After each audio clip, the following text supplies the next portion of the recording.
Welcome to Armchair Expert. I'm Dan Shepard. I'm joined by Emmy-nominated Monica Mouse. Oh, what a moniker I have. What a Monica What you a moniker.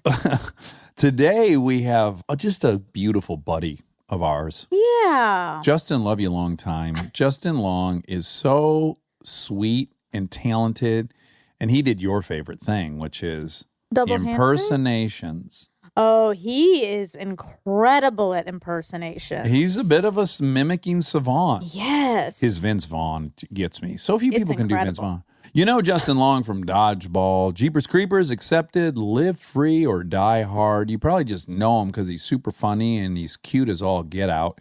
And he has a new podcast, which I'm on and you're on. That's he's true. on ours. And his podcast is called Life is Short with Justin Long. Life is Short with Justin Long. So please check that out, all the places you would get a podcast. Please enjoy Justin Long. We get support from Quince. Have you been wearing the Quince linen shirts? Yeah, I've been wearing them a suspicious amount. Yeah, European linen ones, they're $34, which is genuinely insane for how nice they are. It doesn't even make sense. Well, here's the deal. They work directly with the factories, cut out all the middlemen, so you're paying for the actual quality and not some brand's marketing budget. Everything's 50 to 80% less than comparable stuff. I love it because it's all very classic and traditional, and I know I'm going to be able to keep it for a very long time, and the quality's off the charts. That's true. The style is very consistent. Whatever you get there, you walk down the street, you're going to look good. They have these lightweight cotton sweaters, which I love for when it cools down at night. It's nice drape around your shoulders in the summer and then throw it on when it gets a little cool. And it's not just clothes. They do home stuff, ding, ding, ding, travel stuff, everyday essentials. It's all the same model, quality without the markup. Make your summer wardrobe easier. Go to quince.com/Dax for free shipping on your order and 365-day returns. Now available in Canada too. That's QUINCE.com/Dax for free shipping and 365-day returns. Quince.com/Dax. He's an armchair expert. He's an armchair expert.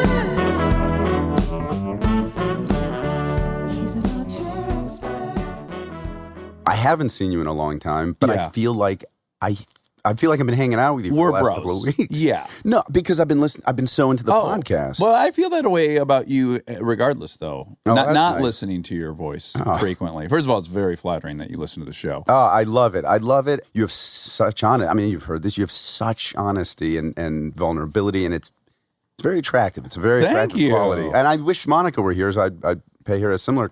I'd love the two of you together. My favorite part is the post-show, the fact check. When we really roll up our sleeves and argue with one another. But it's great. You have this, it's such a perfect comedic dynamic. You also sound like a bit like cartoon, like inviting cartoon characters. Oh. You have kind of a melody to your voice, and it's inviting. Ooh. And she has a kind of a cute little, she sounds like the little miniature mouse. Yes. Yeah. Well, that was one thing I was going to say to you is that I'm envious of your kind of vocal control because what I've never been able to do. I did a few episodes of King of the Hill. Yeah, God bless them. How fun was that? And I think that's just because they like me. I don't think I necessarily did a good job, but I've always been pretty subpar at like cartoon voices, voiceover stuff. And you're fantastic at it. And as is my wife. I live with Michael Jordan of that. Yeah. Do you find though that when you oh, God, I don't even know where to start with you because I first of all, I'm just... Can I take my shoes off? Yeah, you can take everything off. What if because Monica wasn't here, we just did it in the nude? I sincerely would. I would just to do it. Why not? But do you find that when you were younger in your career, you had more bravado in that you would take bigger swings? Or do you feel like you're consistently still willing to go out on a far limb? Oh, still? You see, I would say the opposite. I would be more inclined to swing more now. Swing harder now. Back then, especially the beginning, you're limited obviously by what people are willing to put you in. Right, yeah. Idiocracy was kind of like that, where I got to do little character parts. And I really missed that. Yours is in a two-way tie for me with Camacho for my favorite. Oh, fuck. I mean, your thing was so funny. Terry was great. Oh, Everybody, wasn't he? But what you did in that was you made it. It wasn't a caricature. It was this ridiculous character, really dumb guy. But you felt for him. I mean, that's a feat. Well, thank you. A guy who's like really into farting and jerking off and like Sure, money, yeah. watching out. That's based on a real guy that I knew in high school. No He kidding. talked like that, and his uncle had a tow truck. Oh, and he was really? always out hooking with his uncle on the weekends. And this guy had we opened the trunk of his car, and there was a fucking deer head in there. Like every Oh, see story that? ended You with go right into it. Every story ends with like they find a carcass or his uncle crashed into something. Just a ragtag. We flipped over the fucking deer head, and there was an antelope antler in there. We think. It was a very polarizing performance. Like people tend to hate it or they like it. You? Yes, me, Frito, in Idiocracy. And do you know that movie came out in 2006, but we made it in 2004. Yeah. And it sat on a shelf for a long time. Yeah. Well, one of the things the studio had thought, well, the character's just so terrible. We got to get them to fix this. So they sent Mike and I to an ADR booth, and I had to loop No shit. my entire fucking performance in a normal voice. What? Which was even worse because I'm not great at ADR and nothing matched. And Oh my god. yeah, Because they thought it was so too extreme. It was just annoying that he had a lisp, I guess. I mean, I understand. Like people, they like it or they. Wow, I love it. And I had happened to be doing like a couple episodes of King of the Hill, and I had read that script, and I was like, I brought it up to him at lunch, like to Mike, like, oh my god, I fucking love that script. Well, it was 2000. What was it called then? It was 3001. But anyways, I was like, I really want to audition. He's like, I was picturing more of like a, like a slob. And so I was like, well, just let me audition. Big beefy guy. Like a big beefy. So I was like, just please let me audition. I did this character at the Growlings Forever. I think it might work, blah, blah, blah. And then I auditioned, and then it kind of ended, and he was just like, well, this might work. This might work. And, I can't believe you say you're not good at voices. That's a great judge. well, It's hard to do. he's one of like a handful of people I could do. This might work. But you did him too. In fact, when we were doing that movie, you and I spent more time, I think, talking to each Yeah. other like Mike Judge. Yeah, but I asked him if he'd do my outgoing message. I remember this. Yeah, and he messed up the first time. He was doing Beavis and Butthead, and he was like, you've reached Justin's phone. Yeah, leave him. Oh, sorry, I kind of messed that up. Like halfway through Beavis, He's Hank Hill. and I wish I kept that, Yeah. I wish I kept that one. But I had that on for so long, and I used to do dumb outgoing messages where I would do impressions of people and try. And I had a friend call up, and he said, after Mike left that Beavis and Butthead one, which was actually Beavis and Butthead, obviously, my friend was like, not your best. Oh. Not your best work. So I was just newly sober. I got sober for Idiocracy, okay? Huh. I remember being very jealous of you because you were having a fucking party. yeah. You were having a great time. Well, I was only doing one day. You're right, but you were in Austin, Yeah. and we were hanging out with Mike, and I got to do coke. right. And then that night that you got him to do that, Yeah. I was with you guys that night. Yeah. And then I peeled off because it was time to get going. I didn't know you were sober then. Oh. Yeah, and then so you guys got drunk, and then I saw you, and you're like, oh my god, I got Mike to do my outgoing message. I was like, this is what I'm missing. Yeah. I could have an outgoing message from Mike if I had fucking gotten loose at the bar with everyone. I just remember going, oh, this guy's he's having so much fun. And Oh yeah, I would never have had the nerve to ask him had it not been. how many times do you think we've worked together? I was thinking about this, and I don't. Was it just that? No. 3 things. What? I wouldn't have been able to answer that off the top of my head. We were in Idiocracy together. We were in Old Dogs, Oh yeah. Old Dogs. Yeah. and we were both in Veronica Mars. Oh, okay. Yeah, that's right. Right. That's right. But we never had stuff to do. No, I don't think I we've was- actually had a scene together. No. We're going to start at the beginning a little bit. Okay, I'm going to take you back to Connecticut, Okay. 1978, June 2nd. I remember. Yeah. You grew up in Connecticut, and Dad was a philosophy and a Latin professor. Yeah, he didn't teach Latin necessarily, but he used it a lot. He also, I mean, not to brag about my dad, but I will because I love him. He knows ancient Greek too. He Oh, can write. He wow. can translate ancient Greek. No kidding. Yeah, he's like. Why was he interested in that? Good question. He was really into the trappings of Catholicism, like the academic part of Catholicism. So the when he was a kid, it was like handing out the robes and the tradition of it, the pageantry. ritual pageantry. Yeah. And I think as he got older and smarter, he developed his brain. He was a sickly kid too, so he was inside a lot reading. Okay. And so that's, I think, where he derived a lot of his value. He was the smart one. You know? I think that was important to him, and not to psychoanalyze him publicly. But no, we should. But you were raised Catholic as well, yeah, right? very much so. And my dad was in the seminary for 7 years. Oh my goodness. Yeah, so he was very. I mean, they're quite Catholic still. So even in his like curiosity about it, it never went as far as like, oh, should we be continuing this? It was just he had an interest in it. In Catholicism. Yeah, as a kid. I mean, he was raised Catholic. Right. And then when he went to the seminary, I think it was also because he didn't have a lot of money, so I think there was also a way to get an education. Right. Which he got. And is the end goal of the seminary to be a priest? Yeah. Right. And it's odd, to this day, I'm close with my dad, very close with both my parents, but it's still kind of unclear why he left the seminary. Can I throw a theory at you? Please don't. He got horny. He got horny. He's like, what the fuck am I doing? I have all this horniness. I'm a young man, and I'm going to shut this door forever? Yeah. He was chock full of horn. He's a horn dog. Your dad was a virile horn Thank dog. God. Yes, we wouldn't I'm be the talking. result of that. And did he carry any kind of guilt or shame for having not gone the full distance? Yeah. Yeah. That's a thing that I'm sort of exploring now. Right. He did, and this is the strange thing too. Both my parents' mothers are still alive. They're 102. Oh my goodness. They're each They're 102. Italians? One is Italian and one is part German and mix. Congratulations on your fucking genetics. well, there's no one in my family that's lived past 40. I mean, congrats to you. Yeah. You've made it. No, whether the men weren't as lucky. There's alcoholism and stuff, but yeah. So the seminary, you're probably right. I think he got horny and I think he wanted. He didn't meet your mom first and then leave. No. He left and then met your mom. Well, it'd be kind of a cool story. It's like he couldn't stop thinking about her. Yes. Yeah. That would be really good. She was the reason for the horn. She got him all horned up. She did the impossible. Yes. She woke that thing up. Yeah. There has to be a movie where a guy in the cemetery. Yeah. Pet Seminary. Pet Seminary. But there has to be a movie where a guy in the seminary met a gal. They must be, right? And then was lured away. Yeah. So you were in church every Sunday?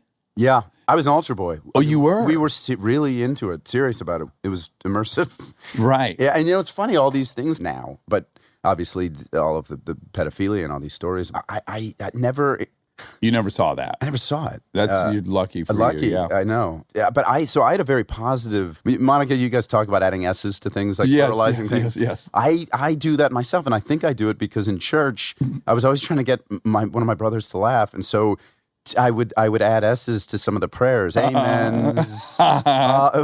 Whenever it ended with something, let us bow our heads. Hail Marys. Hail Marys. If you just add that, your voice kind of lingers above everybody else's. I also did a bit with my friend Craig Geiling, who used to sit on the opposite end of the church, and we would play this game of chicken to see who would rise first and then who would sit last. Well, when you have the mindset of me where it's like, whenever you're in a situation, all you can think of is all the worst things you could do. Yeah. It's such a fertile place for that because it's so strict. Yes. And there's so much structure. And it was too much for me. I had too much impulse control issues for it. And we would just get in so much trouble, my brother and I. I still have that. Even now, I'm in church now. The few times I'm there and I'm like, oh God, I want to I want to fart and I want to do things that I just want to stir the pot a little bit. Absolutely. Wake everyone up. Yeah. But the one cool thing that I liked about the Southern Baptist thing over the Catholics was, you got through that whole sermon. Mm-hmm. You heard some amens, and it was uncomfortable. Mm-hmm. But then you went to the backyard of the church, and these were Southern Baptists. So there was a fucking sizzler, basically, that was laid out where people made fried chicken and all this delicious food. And then you just, you gorged yourselves. And then it was a party. It was really fun. That part I liked. And our version of that was donuts. There was a... Oh, right. Yeah, donuts. You're right. Now that I think about it, my Pippi would take us to get some donuts after Catholic church. Pippi and Bubby, but what was the your Pippi wanted us to call Grandma Midge Mimi because they're French, and you're supposed to Pippi and Mimi, and Midge was not going for that. She did not. What a Funniest great thing, can I name. tell you the funniest thing about Midge?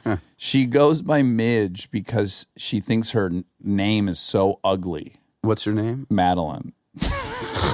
Like a beautiful. That's the most beautiful name a woman could have. Yeah. Madeline. Madeline. But I think when is she like was a born, classy- Madeline was like a grandma's name. So she goes by So Midge? yes, so Midge was the way she. No offense to Midge, but Midge is. Yes, it's not nearly as pretty like a as Madeline. smudge. Yes. Wow. But you were a middle child, Yeah. as was I. Yes. And did you occupy the role of like the jester? Were you trying to like make light of? Sure. Yeah. Your brother was, I think, five years older, but so we didn't have You that. really fucking listen I to listen, this show. man. I will really keep saying flattered. it. I love it. You talk about like emulating people. It's an AA thing. You said, right? Yeah. Find somebody That's got what you want. Yeah. I sometimes feel like I'm like a patchwork of people. You know, That like you've met. that I've met, that I've obviously admired, and I can pinpoint certain mannerisms from this. Doc, are you telling me? Oh this is yeah, Michael J. Fox? Yeah, I do this now because he was my North Star. right. He was the Burt Reynolds here. He was my guy, and I I can totally see that being the guy you circled as like, that could be me. in pretentious philosophy terms, that was like the platonic form of a person. You know, every other person is just aspiring to that, to reach that. He was the fucking coolest. He was. Still is, I think. And he was like a short guy Yes, who was a boss. He Okay. stood up for himself, and he got the girl, and he drove cool. And So I had the first part. You know, all the other things you mentioned I did not have, but I felt like maybe that was part of it because I was unusually short growing up. Okay. I was, in fact, in 8th grade, I was the second shortest person in our grade. including females. Judy Woloshin was shorter than me, and I desperately wanted to play football. You know, I had always wished I wanted to be bigger. I wanted to be, and my mother said I couldn't play until high school. That was the deal we made. And once I got to high school, I tried out. I was 4'10", weighed 89 pounds. Oh boy, for football you wanted to play. Yeah. Yeah, what would you would need to be the kicker or something, right? Maybe a cornerback. That's what I thought. I'd be a cornerback. I really just wanted to wear the uniform and sit on Sure, be with the guys. Yeah, be with the guys. Yeah, absolutely. Go to the weight room and stuff. Right. Yeah. Snap Shower. towels at people. Sure. All the camaraderie. Right. So I made it the 2 weeks of the training camp. And the rule was if you made it through the training camp, you make the team regardless. You made the Oh, JV. that's nice. So I did. And I was so proud of myself. It was the hardest thing I'd ever done. And I felt I really accomplished something. And I remember the coach, Richie Magden, he looked a little like Wilford Brimley. He pulled me aside and he said, Eat your oatmeal. And get your blood sugar checked regularly. it's the right thing to do. Stay on top of the diabetes. Yeah. And I didn't know what he meant. And he walked away. It was good advice. No, he said, son, we got a hell of a wrestling squad here. And I said, well, I wouldn't be able to wrestle because it was at the same time as football season. He said, well, you'll be in your own weight class because no one, you'll forfeit most of the games. You'll have a winning record. And, wow. He was really trying to sell me on this. Yeah. And I said, I can't believe forfeiting was part of the strategy that so many people would forfeit because there's no one there. Yeah, for a high school kid, what a great lesson to teach. Yeah. And I said, well, I can't because this football season. And he said, son, I'm going to be honest, you're never going to play. Oh no. But I expected that, Okay. And I said, well, yeah, no, I know, but I'll sit on the bench, whatever. Snap the towels. Snap the towels. Yeah. As long as I got a towel, I'm happy. Yeah. But I said, if somebody gets injured, then maybe I'll go in. And he said, son, let me put it this way. Oh, boy. If we're taking the bus and you happen to be driving separately for whatever reason, he said it somehow like this, and the bus gets into an accident, God forbid, you still Oh wouldn't my play. goodness. And that feeling where you feel a rush of hot, like the blood. Embarrassment, Oh, right? and I remember just desperately trying not to cry. That feeling of like, do not do this. Don't Like, give him the satisfaction. And the embarrassment. There were kids around. I mean, it was, yeah. So I became an Oh, actor. so wait, though. So he basically said, I can't kick you off this team, but you need to quit this team. Yeah, exactly. Woo! Yeah, I couldn't show up after that. And Were your brothers similarly sized as you? no, I don't know what happened. I was unusually So my sweet brother, he was just like you. He played football in high school at 5'1" and No 90 kidding. pounds. He then had this crazy growth spurt in 12th grade. He's my size, but Wow. he was real tiny, and he played. And it was, I remember going with my mom to the games, and it was like not fun for her to watch. bet. It was bet. like she was scared. It's like Lucas. Yes, and he was just getting leveled. And he played then. He played, and he had a lot of God. heart, but he just didn't have the size. And I just remember being very impressed with his willpower and stuff, but just thinking, oh God, he's disadvantaged with this That size. must be terrifying. Yes. And you certainly can't say anything. No, I was His little virtually brother. his size. Jeez. You know? Because another thing I admire about you, your fucking recall is incredible. Well, just for that's- it quits at like 29, I think. Oh, really? Oh, Yeah, interesting. which I'm really curious about memory. If there's any science behind, like, is it easier to create memories when you're younger and there's not as much data that you're swimming? Like, does it fill up? I guess basically is my question. Right, because it bums me out. Sometimes I'll find that I have recall for these the most trivial, like The names of movies and the actors. names of and movies. stuff. That's even more. That's better than what I'm thinking of, which is like the names of bachelors and who Ben Higgins is with Lauren Bushnell. I know that. I wish that something more worthwhile were occupying that space. Yeah, but your brothers, what was the age span? So older one was 2. He was, if I had to label them, he was the smart one. Okay. I was kind of the class, kind of whatever. Little Yeah. one. I was little, so I was too easy a target to get picked on. So I wasn't really bullied. Oh, that's classically. nice. Yeah, I was too easy to target. But you want to be seen then. Yes. So then, how do you be seen? I think that informed me. Did you look up to your brother? Yes, He was very much radical? so. Radical. It's fun. I'm laughing only because if you knew him, you would. He was very. How do I say this without insulting? He's like your dad. Yeah, quite awkward. Like, he was Uh-huh. friends with a lot of the foreign exchange students. Okay. And, incredibly funny, and oh my God, he's great. He's Yes. but he socially struggled a little bit. So Did you feel protective of him? very much so. Yeah. Oh, so it's kind of a role God, reversal you're- there. Yeah. It's another sort of intimidating being on the show because you are so fucking insightful, and I see the way people are like. You get things out of people. Yes, you're right. Yeah, I was very protective, and in fact, I remember the first and last time I went to punch him in the face. He would wind me up because he would get picked on. in school, and so he'd come home and kind of. You want to feel powerful when Yes. you're powerless all day. Yes, and Yeah. you went through the same thing. Yeah, I hate to admit that I had some bully moments in elementary that I was a bully I wondered because I was, Well, you've got it from all sides, Right. Yeah. It doesn't excuse it, but I do think that's why I desired playground time. It was time to wrestle. It was time to wrestle me. Yes. If you were on the playground, Yeah. it was time to Wow. wrestle. Yeah, not even mean, just I need to feel like I've got a little say in something. Yeah. Yeah. Did you?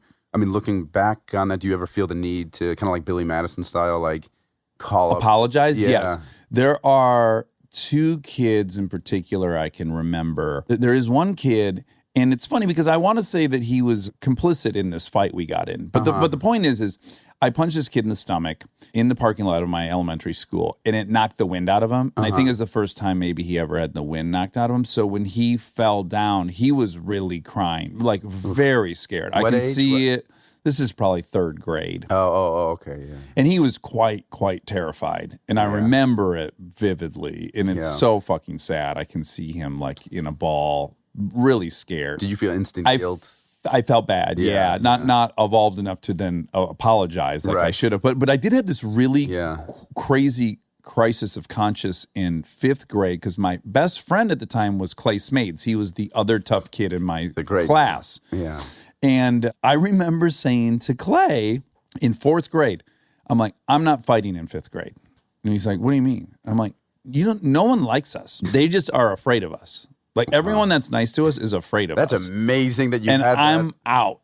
And he was like, what are you talking about? We're in the catbirds. We're running this playground. And I just realized people didn't like me for the right reason. And I then made a change. That's amazing that you had that, that you were that perceptive. Yeah, I could just tell, Wow. they don't really like me. Of course I can sit at their table. It was just because I They were was afraid of bigger. you. Yes, I was Yeah. much bigger than everyone. Yeah. Especially, I would imagine, being smaller.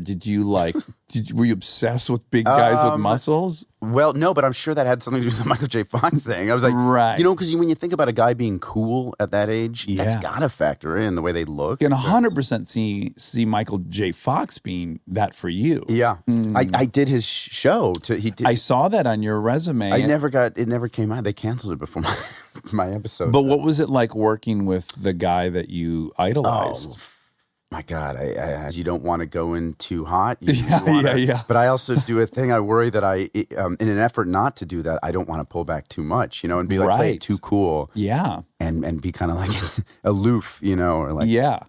But I was really having to temper my behavior around him for the first couple of days anyway. Yeah, you just kind of pace yourself, right? And then when they're like, oh, this person's not a freak, then you unload on them. Yeah. Right? Yeah. That's kind of my strategy. Yeah. So when you did unload on Michael J., what did you say? Yeah, that sounds so gross.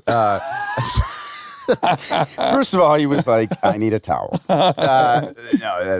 He said, I think he was very appreciative. It was a strange thing because and I don't know how much to say. He was very gracious, but he would get tired in between takes because he's constantly moving. And it's got to be deeply frustrating because he's a master of timing. I mean, his timing on Family Ties is like, there's nobody better. It's true. And to now have your whole timing off. I mean, your natural timing is off. Yes. I can't. I've worked with some actors who like older, who forget lines. Sure, yeah. And they have one of two responses, which is, I messed up. It's on me. Yeah, I will get better. Either way, it's heartbreaking.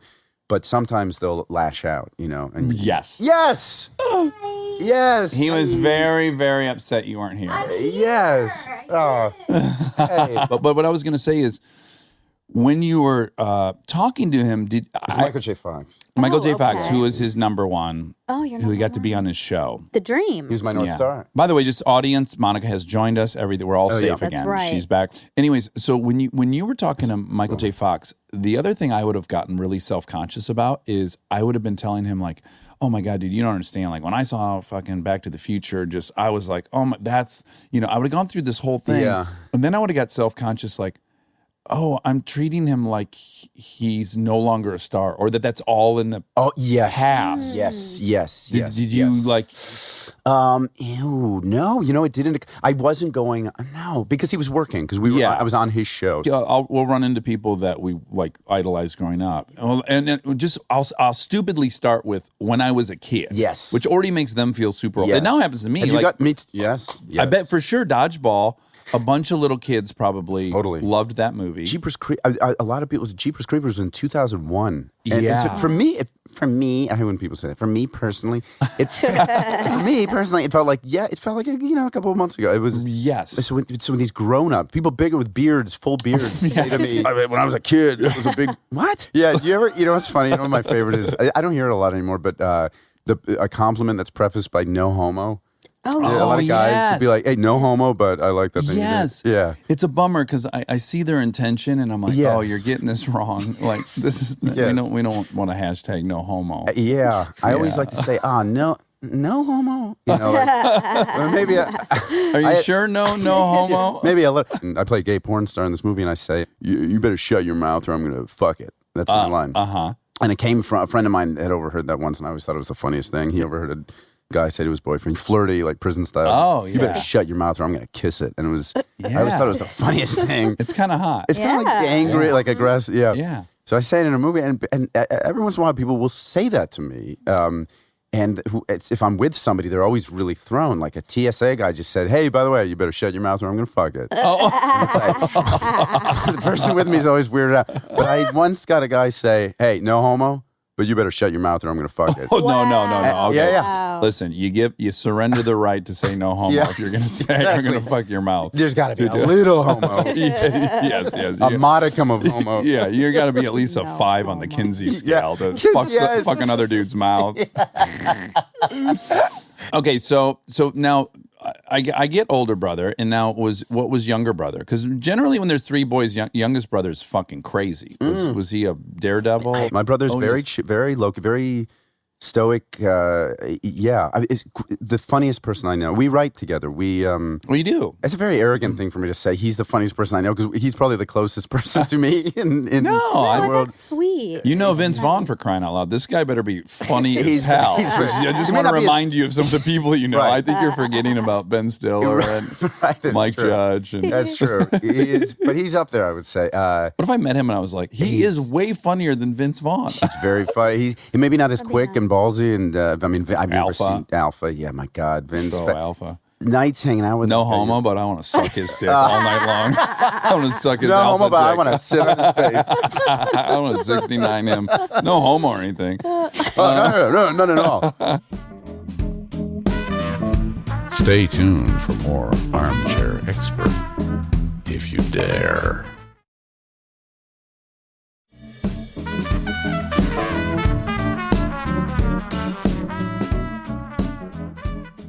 Because we glazed over something. Mom was an actress. Mom was an actress, yeah. So my idea of acting growing up, it wasn't glamorous. It was kind of awful. It was running around the city. We couldn't afford a nanny or anything. So she would schlep around the city with us in tow. And a lot of adults like rejecting her and pain. Yeah, it was awful. I hated... I can't imagine riding home with Mom from something where they said no thanks. I hated it. I hated the way they talked to her. I hated the way the agents... to this day, I'm sure I still have a lot of disdain for people on that part of the business because of the way they treated my mother. And she was the kind of actress where she would, if she booked a commercial every other year, Christmas was a little... It's not like we were poor. My parents provided for us, but she didn't work a lot. I mean, whatever. Right. She was mostly did theater, and every once in a while she'd do a commercial. And my dad was a teacher, so it was... It was modest. It was at one point she stopped acting to become a teacher to make money so that we had more. Right. So that's where we were at. But she loved it. I mean, she wanted to. And so was she encouraging and you pursuing it? No, she was deeply troubled by it. I imagine because if she's experienced all this heartbreak, the last thing you want your kid is to go through a ton of rejection and heartbreak. Crying. I want my kids to have a big old dose of rejection. Yeah. They got it. They're Life O'Reilly over at our house. They have a swimming pool. It's interesting. I think we have a similar disdain for people with. I have real prejudice against people with money. Yeah, isn't it silly? It is. Oftentimes it's confirmed, and when it is, I'm like, oh, Yes. I have a thing with Lexuses.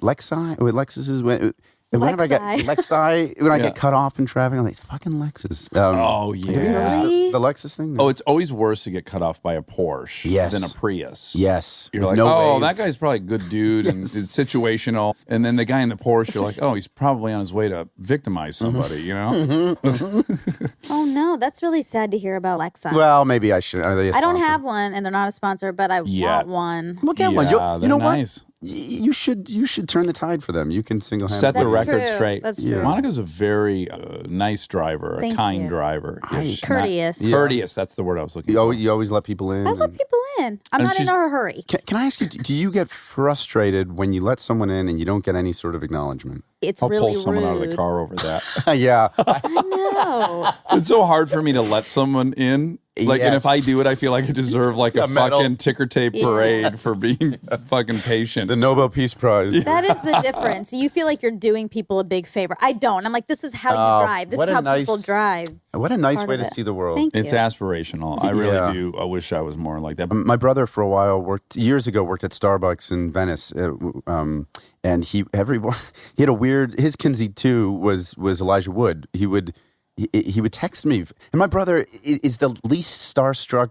He doesn't care about that stuff, and has seen the sort of the reasons not to care about it. And, but for some reason, Elijah Wood, he was always like, God, Elijah Wood's here, and his eyes are transfixing. He has those kind of lemur glass. sort of- yeah, beautiful. Azure. Uh-huh. Yes.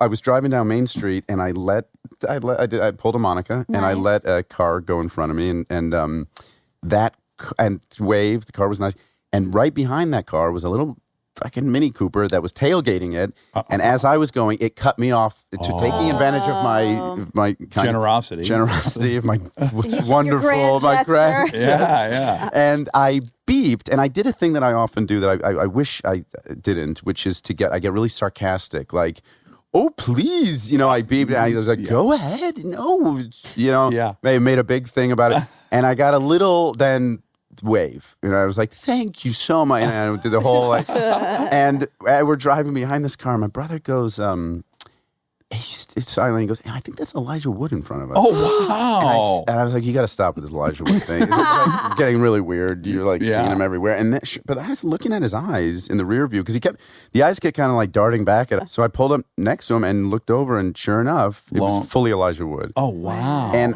I played back what happened, and I realized that when I beeped and was like, please go, oh yes, I think he thought I was a fan who was like, beep, beep, I know you. Oh, that makes sense. So the wave he gave me wasn't like, thanks for letting me in. It was like, thank you for watching, you know. Yeah. I see that you saw me. Oh, wow. Message received. Yep. Thank you. Yeah, okay, buddy.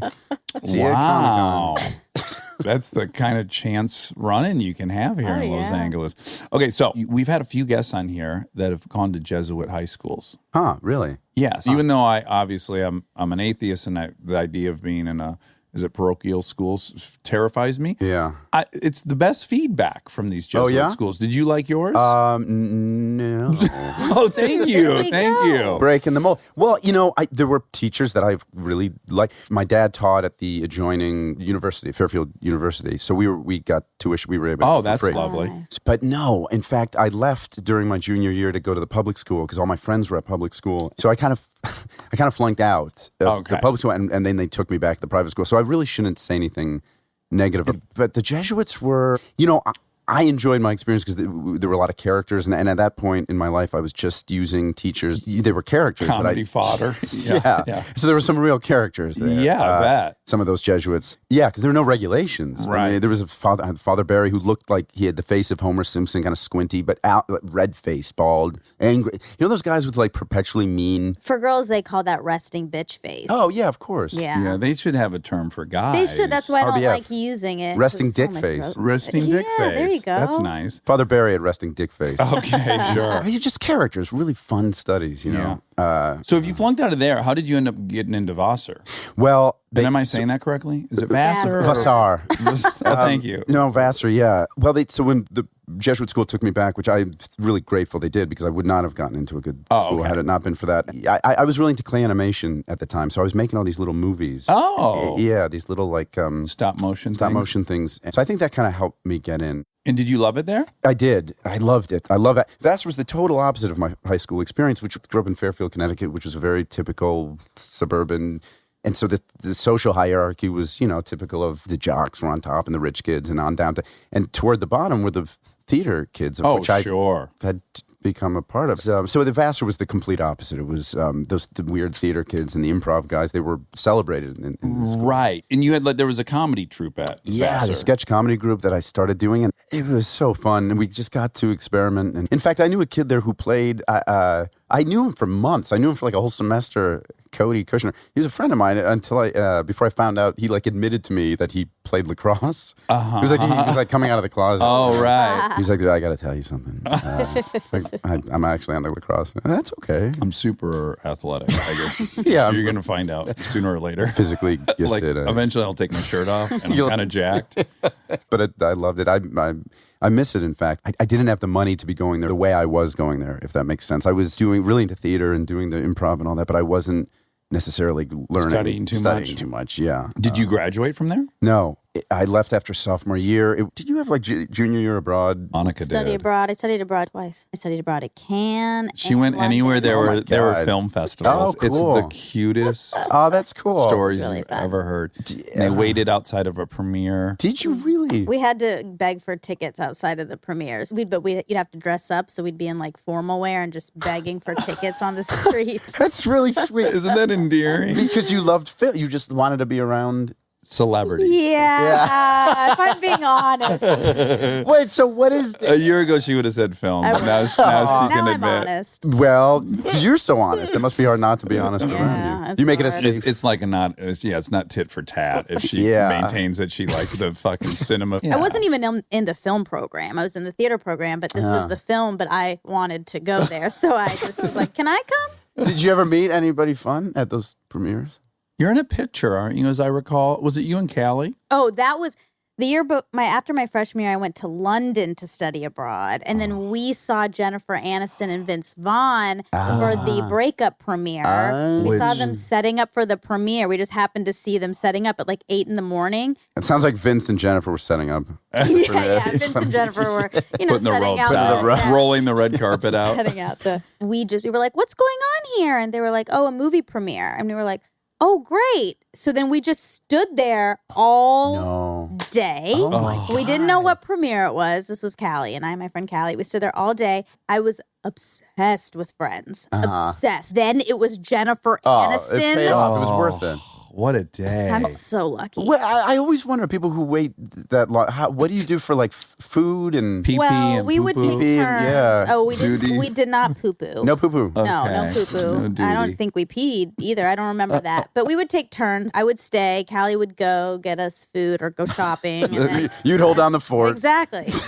But we were right up there. We got signed autographs and Oh, they my God. you really got a Yeah. signed autograph? Yeah. From both of them or just I think Jennifer? just her. Yeah, that sounds. I don't remember. I don't, That's I don't know. though. That'll be a fun story to tell her. You got to have her on. Yes. Yeah, she'd be yes. fun to talk. We'd to. love to Yeah. have her. But speaking of poo-poo, not to segue. Yeah. Please. I'm wanting to ask you about this. I cannot believe the way you Wipe my clean butthole? yourself. Yeah. Well, it's a two-hand operation. You take your take your- testicle and your penis. Sure. And then you just pull to the side and then you go under. To the side, you mean up? Up and to the side because you're trying to make room for this arm. Yeah.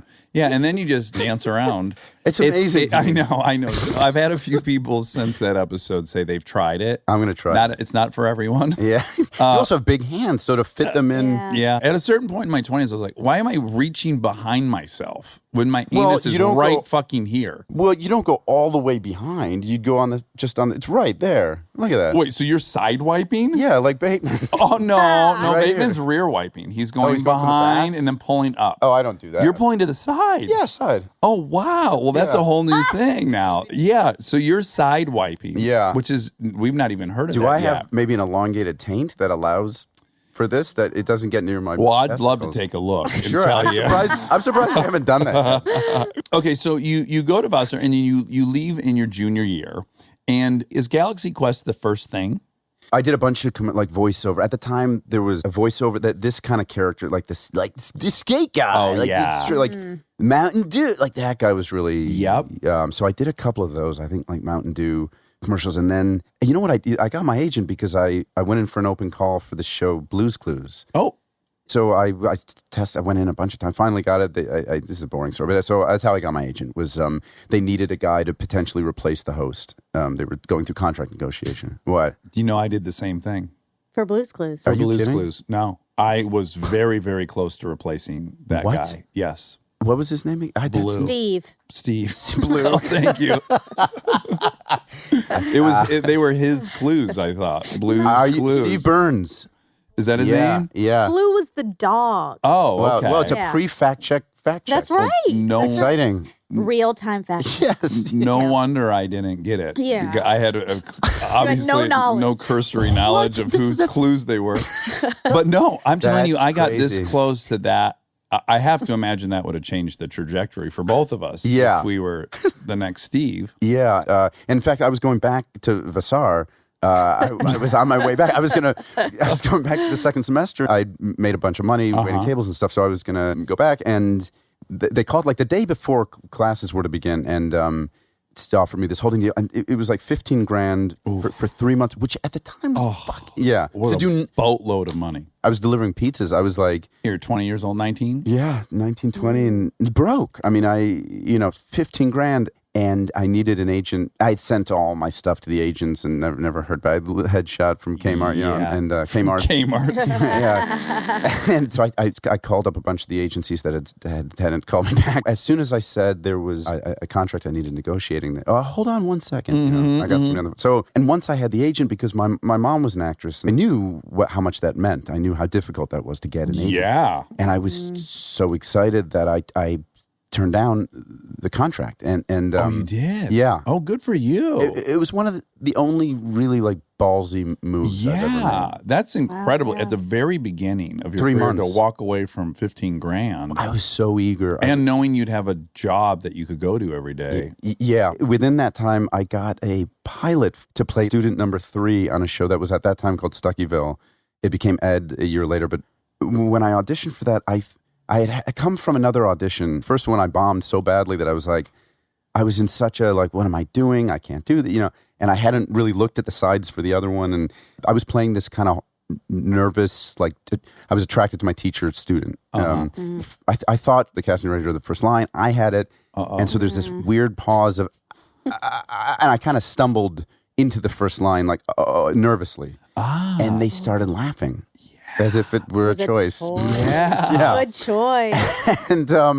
and that's how I got the audition for Galaxy Quest. And I remember going in, and I had never been to an audition like this where there were people I recognized in trying out. I just thought those people got like Eddie K. Thomas and Culkin, Kieran. You know, these people that I knew, and I was like, oh, I have no chance. These people have been in movies and stuff, and so they flew me out to LA.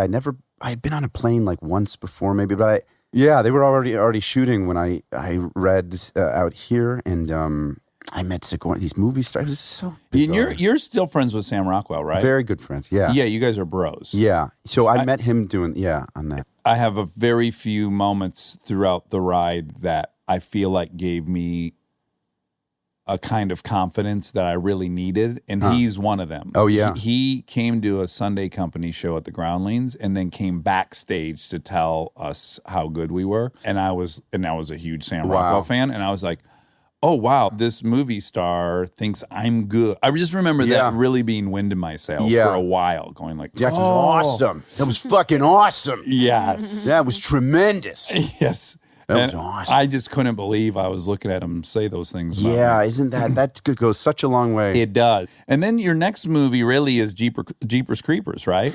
While I was shooting Galaxy Quest, I got the summer camp movie called Happy Campers that Dan Waters, who had written Heathers, wrote. And it was kind of like the hot new script, like the kind of a dark comedy, New Line movie, studio movie.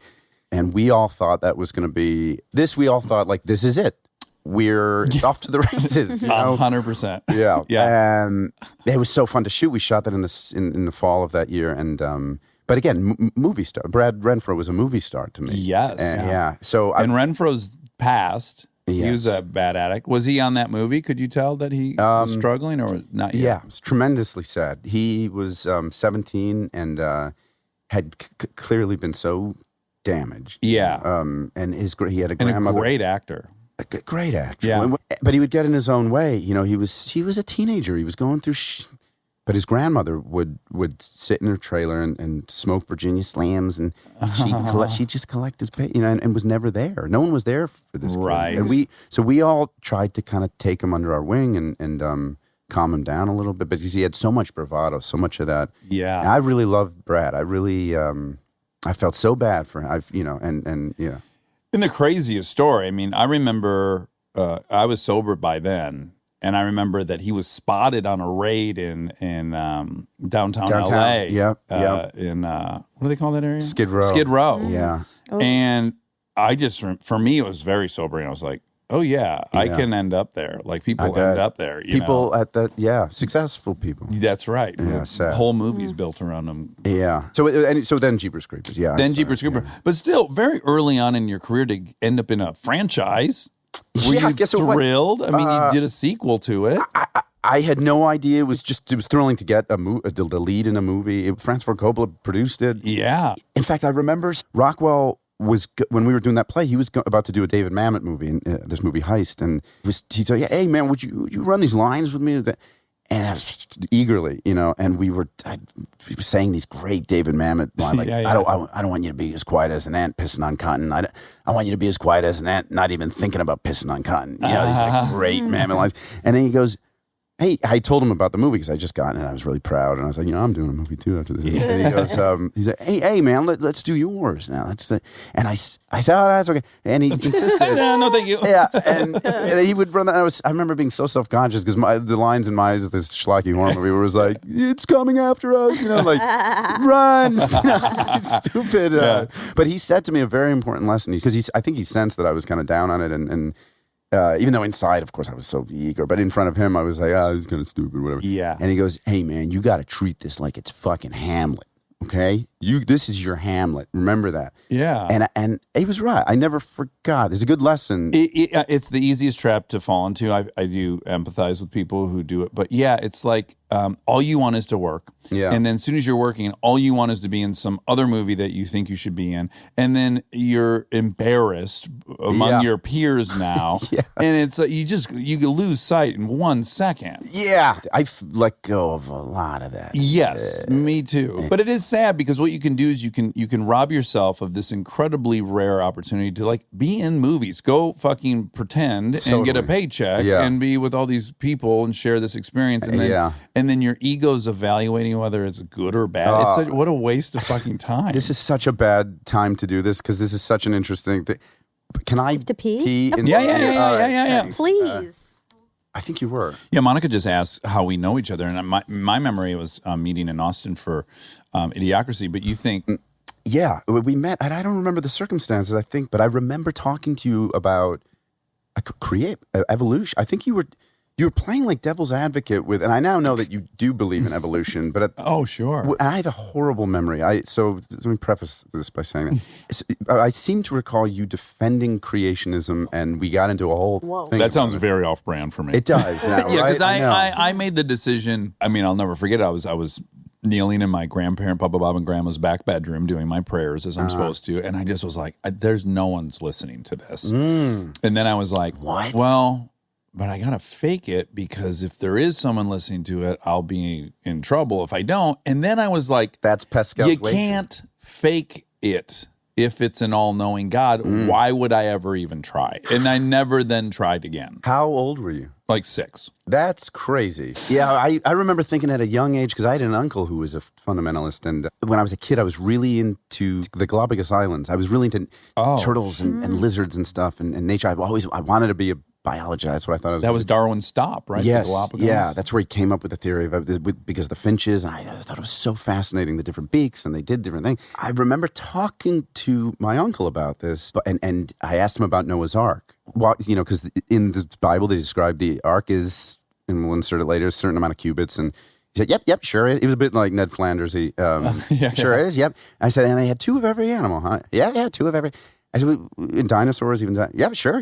Oh, you bet. Yeah, so I started describing blue how whales. big these dinosaurs were, and he just insisted that this. And it was the first time. I mean, I wasn't like, oh, there's no God. I remember thinking adults can be wrong. This adult is wrong, right? And it was a shocking thing to and discover. again, for me, I would never try to talk someone out of believing in God. I think that's wonderful people, but I will make an argument that they have the story wrong. Even if there is a God, right. They do have the story wrong. That's a fact. Or that the story isn't factual. Or that the whole thing's always been metaphorical. Yeah. It's got to be. Yeah. And I love the stuff they leave out, which is something that I talk to my parents about, which is a source of a lot of discord. My favorite being the one about Elijah. They were mocking Elijah. You know this one where they were mocking him? They were calling him like Old Baldy. Oh, they called him Baldy, and he summoned 3 she-bears out of the woods. The bears mauled the kids to death. Oh, great. Bible. So justice was served. Yes, yeah. That's the one I always kind of go to. Okay, but there's like 3 juicy things I want to talk to you about. One of them is, and these are basically things I've been jealous of you in the past. When I met you, I knew who you were. You know what I'm saying? I knew you were the guy in Jeepers Creepers. I knew you had been like the lead of a movie and stuff like that. So the one thing I was jealous of was like, fuck, this guy can drink, huh? Like he can drink and he seems to drink kind of like I did. Like he likes to get fucked up. I like to go out. Yeah, and now he's hanging with Judge and they're getting close and I got to go back to my hotel room and like fucking journal. I just remember being like, I don't know if jealous is the right word. I just was like, God, I wish I was. That's so funny. Could occupy Justin's space. That's so weird. I had a similar, whatever that word is, about you because you were doing the role. You had, and I was like, oh, in my mind, I thought you knew Judge so well that you didn't even need to hang. It's like, oh, we're already there. Yeah, I'm not even interested. Yeah, I'll see him on a day off maybe, and we'll meet up at dailies and stuff. But that was my only opportunity to really like pick his brain, you know. And well, and then so this carries on though, this trait of yours, which is you're also, and this has got to be my own doing. I know it has to be. It must be my problem. But like I remember, like Vince Vaughn loved you. He loves you, still loves you, presumably. Yeah. I hope. You guys did Dodgeball together. Yeah. And he like really took you under his wing in ways, right? He took you on the Wild West Yeah. tour, He the was comedy tour. Yeah, I've always felt like he was like a mentor to me. Yeah. We had that relationship. And you were in the breakup, and I just was like, God, all these guys who I wanted to like me liked you. You danced between all these little comedy camps. Yeah. Whether it was Mike Judge or it was Vince and Ben or it was the Gary Sanchez guys, like they all like you. Yeah, wow. You're so likable. And how do you what's your secret? Well, it's fun. It's so weird because on a very base level, jealousy might not be the word, but it's so funny. I wrote down a bunch of these things. Like you have this that I want. You have this that I want. And I'm going to find them and read them. You'll like it. I'm not sober with a clear perspective of sobriety, but I wish I were. I'm not married to Kristen Bell, but I wish I were. Sure. Doesn't everyone? I don't have kids, but I wish I did. I mean, all these things. But on a very base level, your size and your charisma are two things that I've always really wanted. The grass is always greener. So that confidence and I wonder if it comes. And I always thought maybe it came from size. I'm sure that I'm sure has a big thing. But with Vince, I think that had a lot to do with our relationship. Vince was, when I'm around people that physically, he is a monster. He's a monster. For people who have never stood next to him. But so when you hug somebody like that, even it's a very emasculating experience, and not necessarily in a bad way. I'm okay with that. Oh yeah, I like feeling like when I hug D'Onofrio, I'm like, fuck yeah, this feels so good. Yes, to be little in someone's arms. Just taking pictures with you outside. I was literally looking up to you like I was your little buddy. And that's how I feel about your dynamic. I get a sense of you're kind of like the big gregarious guy, and you're sweet. But it's all false advertising though, because she's the boss. Much bigger and stronger and more resilient. But Vince and I had that. I think that we had that kind of, and I think he knew that I looked up to him. And I remember being at I was 21, and at the Chateau Marmont. This is douchey. No, this is awesome. When you're 21 and you're with fucking Vince Vaughn. Oh man! And Vince is holding court. This is back when you could smoke inside. Vince is holding court at a table with Ethan Hawke and Billy Crudup, and you name it. All these like super cool. And he's out alphaing everyone. Oh, and he's telling this story, and you got to see. And the guy came in, and now I'm standing there, and I got the other guy, and he's telling this amazing story. But we'd be at this table with all these guys, and I'm just taking it all in, And Vince is telling these stories. My fucking face hurts from laughing. And a girl inevitably would approach the table. Beautiful, beyond. I'd never seen girls like that from look another like this. planet. Yeah, like the people that Mick Jagger dated. Yes, right. Yes, that I've only seen on TV. Stunning, whatever, beautiful. And their line was always, "Could I get a cigarette?" That was the opening line. Oh, and without missing a beat, he'd still be in the middle of the thing. He'd flip his pack up like this, and he would just offer it to her like that, almost without even looking. And it was the coolest thing I'd ever seen. And they would take it and get kind of confused because like. Haven't you seen me? It was like, these were girls that never got throughout their lives to get turned down. But was that a move of his? No, or was he just didn't care about them? So here's the point about him, which is what's beautiful, I think. He cared so much about the story and the good times. And then they would say, they'd stand confused, can I get a light? And he'd Zippo like this, right in the middle of the thing. Zippo, light their hair on fire. Jesus, still with the story. And then if they did they usually go away, but occasionally they would say because they're so confused, they would say, "Well, can I sit down?" or some gesture like that, and he would say a version of like, "I'm so sorry, we're just having a good time with the guys here tonight, but I'm sure there are a lot of lovely, if you get out there, I'm sure a lot of guys out there would want to get their hands on you, and they love that. Oh, it's so sexy. Yeah. Oh my God. And they were just so confused. And I remember thinking, I'll move over, Yeah. I'll stand up. I've heard this story before.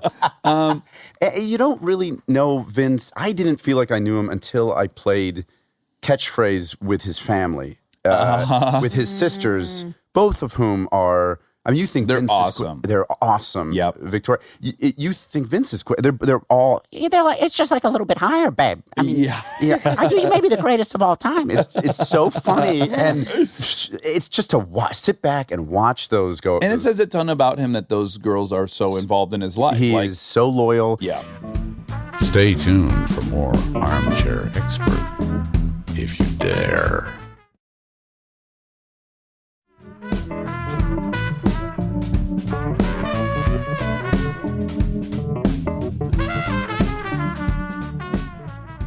In fact, it's funny you say that about Vincent, about our relationship, because when I heard you talking about to Adam about this, the jealousy about losing out on, I think it was Step Brothers for you, but mine was Wedding Crashers. That was my Step Brothers. I can tell the story without sounding arrogant because I didn't get it, but it was the best For audition. Bradley's role? Yes, for Bradley's role. Yeah, the alpha hopped up jock. Yeah. No, for Keir. For Keir's part. No, I was being I thought you were serious. kidding. No. That's so flattering. I thought you were joking. No. For the son, for Todd. Keir, who he was Todd. so brilliant in that, wasn't he? This is the best audition of my life that I'll ever have. And again, I didn't get it, so I can tell this. Yeah. They stopped the tape. They were everyone was laughing so hard. It was very embarrassing talking about it. But and I said, "Oh, should I go again?" And they're like, "Are you kidding? Yeah, what? No, it was great." Hugging me. Oh, Hugs in the room. wow. What's your schedule look like? Oh, man. And I had just signed up for waiting, and they said, "Are you available?" And I said, "Well, I'm about to." Did you sign the contract? And it was that. Oh, wow. Oh, tell us you didn't sign the contract. No, I haven't yet. Okay, great. We're gonna make it work. Blah blah blah. Hugging the job. So I leave. That was a Wednesday. Thursday, they had to see other people, and there's the thing. The agents and they already set up auditions. Friday, I call nervously. The agent said, "Calm down. It's happening. We're going to hear today." Lunchtime, they had a different tone. Yes, Justin, it's okay. They're gonna, boy. Yeah, 1 o'clock. I'm calling frantically. I'm not hearing back. And then they started saying things like, those terms where it's like, "We think it may be going away from you." Oh, yeah, they have like, "Where's it going? We'll tell it to come back." Wait, it was there. Yeah. And they have all these soft ways of saying yes. they're going another direction. Yes. Yeah. So I panic, and I'd done Dodgeball with Vince this summer before, and he had said something like, "If you ever need anything," he was so generous. Don't hesitate to call, and So good. And so good. But I hesitated to do that because I didn't want to, if I wasn't right for the part or whatever, I don't want him to. You don't want to put him in an awkward position. And so I called him then, and I said, "Okay, I got to call the big guns, and now I'm going to need him." And he called me back like an hour later, and he's like, "I wish you had called 2 hours earlier. I called, and they had offered it to some guy, O'Donnell. I don't know, And I was like, "Who the fuck is this guy?" And I was so mad. It's so embarrassing to think about. This sounds like bullshit now because since I'm happy for friends of mine who get things that I want. But I at the time. Like, you weren't there yet. I wasn't there. Yeah. And I was like, "Who the fuck is this guy?" So upset. And I had called my mom. I was like, "I'm going to work with Christopher Walken." That's one of the reasons we do that. You want to make your parents proud. And so I remember when, to add insult to injury, when they started shooting the movie, Vince would call me and he's like, "You got to come down to set. You got to meet Keir. He's awesome. You're going to love him. The two of you are going to be like two peas in a pod." And it just made it so much worse. Yeah. Like, so now this guy's his little protege. I was like, "Fucker." And so Vince, it's like being invited to hang out with your ex-girlfri's new boyfriend. He's a rat hang. Exactly. You're going to love him. Yeah. His dick is so big. He lasts so long. Well, how does that benefit me? No, I'm just telling you. Yeah, you'll be happy you saw it. So when he wanted me to do that comedy tour, Vince called me, and I knew Keir was doing it. I showed up, with a real chip on my shoulder. Uh-huh. And I'm not kidding. Within 5 minutes, we were doing bits, and we were laughing. And I was. He's a wonderful dude. He's the best. And I was like, I know. He's one of your best buddies. One of my best right? friends Yeah. now. So the end of this, it's a nice end because we now laugh about that story. So I ran into you. So we would bump into each other. We did Idiocracy. I'm trying to think where I ran into you that you told me the story. Well, here's my memory is that you and I at the exact same time were both dating really famous women. Okay. And I'm not talking about Kristen. Okay. And I ran into you. I was with Helen Mirren. Oh my God. Good for you. Oh, what a Good brilliant. for her. Yeah, right? Yeah. Yeah. Well, there's two things. Let's just say that you were in Michigan.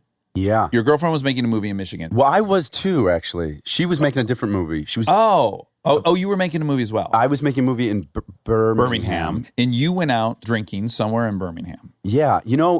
I feel kind of okay telling this because it's been so long. And I'm with you, and you've lulled me into a state of honesty. Yeah. So charming and vulnerable. and big. Scary. Scary, yeah. Imposing, but lovable. Yeah, I was in Birmingham, and I had been out. It was at a time in my life, and I'm sure this happened to you around that time, where things started to get weird in terms of people recognizing me, I guess. And it was, I hate. Well, a lot of it because you were in a really public relationship. Yes. Right? Yes. It's not because of the BAFTA award-winning work I was doing. It was, I was just in these, Tabloids and stuff. Tabloids and stuff, which I didn't have much of except for the photographers around. I wasn't looking at that stuff. And you know this. All right, great. So we differ already. Yeah. So I, too, was in tabloids at that time for my famous girlfriend. I was aware of it, and I saw it, and this was 13 years ago. Yeah. I was thrilled. I thought it was, I'd be lying if like my dad would call and be like, I'm at the checkout line at Walmart and you're fucking in a swimsuit looking good. And I was like, really? This is awesome. This is what being famous is like. Funny. I hate, Because those magazines were proving to the world that I deserve someone like her. And so I was letting it fill me up. Interesting. My self-esteem. Yeah. I'm sure I got some injection of that. I'm sure that did. For me, I mean, it's hard not to, right? Of course. Because it's the most popular cheerleader in school. Totally. And I'm the 4'9" guy who carried the football team. Totally. But that's not to say you were with her because of that. That whole part of it to me got real confusing in a hurry. Oh, interesting. I wanted that gone. I hate. Yes. Because you felt like it was impacting the relationship? Well, I hated what it did to her. Right. First of all, just the threat of these fucking guys speeding through red lights and stuff was this person that I cared so much about. I was protective. So I hated them. I hated any of the byproduct of that. I hated the fact that my mother was sort of into, I call it like supermarket bragging, where my mom would love to go to the supermarket and run into people. Loiter. Totally. Yeah. Even after we broke up, she would send me, to this day, my grandmother sends me, did you hear that so-and-so's doing a movie with, I'm like, we broke up, and they're still into it. It's exciting. It's exciting. And it's very exciting. Totally. So for me, the added layer that made it complicated, and I felt like when I saw you, I didn't assume to know anything about you, but I remember just being honest with you about me, which was, I remember kind of being done with the relationship. And in my mind going, well, when we break up, I certainly know what the story will be. The story will be that this person dumped me and I am a piece of shit. Yes. And of course it was a mistake. She should have never been with him. This whole narrative spun out in my head where I felt like maybe I was willing to stay in it longer just so that part didn't happen. That is incredibly honest of you. And I saw you one point and I said, I don't know what your experience is like, but just me, I felt like I'd be the loser that everyone was like, oh, that person finally woke up. He had no business being with her. And my own, like the shame of that kept me less than objective. It must have factored in. Yeah. But I think the difference is that not having that tabloid stuff around was actually like really, it was really nice. It was but then I went on to, I got back into relationships that were with people that had that kind of status. So it may have, and it's something I've talked about in therapy. It may be, it's a very pattern. Yeah. Well, it's a very bizarre, unique situation to find oneself in, where you're like with somebody you knew when you were young and felt on the outside of something. Yes. I don't know who can navigate that flawlessly, but I certainly didn't. Yeah, but the difference, we got along so well. I really loved being around her. And to this day is one of my favorite people. And I never really, it's weird, I never had all that many preconceived notions about her. Now, I'm not going to pretend like, when I fantasized about becoming an actor, I didn't think about being in movies and like a red carpet and being in a magazine. Yeah. Shit, of course. And it's a little embarrassing to admit now, but there was a time where that fed me, and I thought it was Yeah, cool. it was very exciting. You wouldn't be human if it'd be a character failing if you still cherish that 20 years Right. in. You'd have to do some self-reflection. Right. But it would almost, it would suck if you didn't enjoy that at the beginning. Yeah. But we got to get back to the story. Yes. Sorry, So you Thank were you, Monica. you were in Michigan and you went out for a cocktail. Okay, so we because this was the digression, right? I was saying that things in my life had been changing and people had been looking at me. It made me feel really uncomfortable, and it was a weird place to be. So I would go to my routine was when I go to the bar, I would take 2 shots of Jameson just to kind of ease, just to get into the weirdness, because this was Birmingham, Michigan, where if you did an episode of Law and Order, people were like, "Who? Oh shit, that's the guy who was on the show." Yep. So it's like Michael Jackson's there. Yes. I always tell Kristen, we should move home. We could be the Brad and Angelina Yes. if we just stayed there. Oh We'd my really God. be. Oh, that'd be You're fun for her. That'd be- basically yeah. the Brad and Angelina know. of Los Angeles. What Shut are you up. I don't know. talking I don't know. about? Forget I said it. hate Anyways, this. okay. Okay, go on. Sorry. So I had gone out with Steve Buscemi a couple nights earlier, and Steve gets it worse than anyone that I've ever seen because he's got such a recognizable face. Again, you don't go, oh, that guy looks like him. Because nobody looks like Right. him. Right. Yep. Yes, Yeah. totally. So we had been out, and That guy looks like Andre the Giant. right. Is that Manute Bol? Oh no. That guy looks like Manute Bol.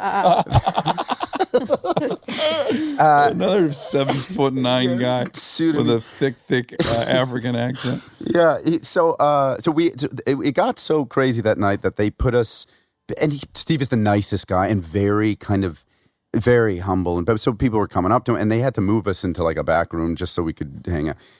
And ironically, and I'll get to why it's ironic, but Steve told me the story about the night North Carolina when he was Yeah. jumped with Vince Vaughn. And if you don't know this, maybe you can talk about it because I don't want to take Okay, this- sure. on the fact check. But he got stabbed, right? He got stabbed. Oh. Steve got stabbed. Eye, right?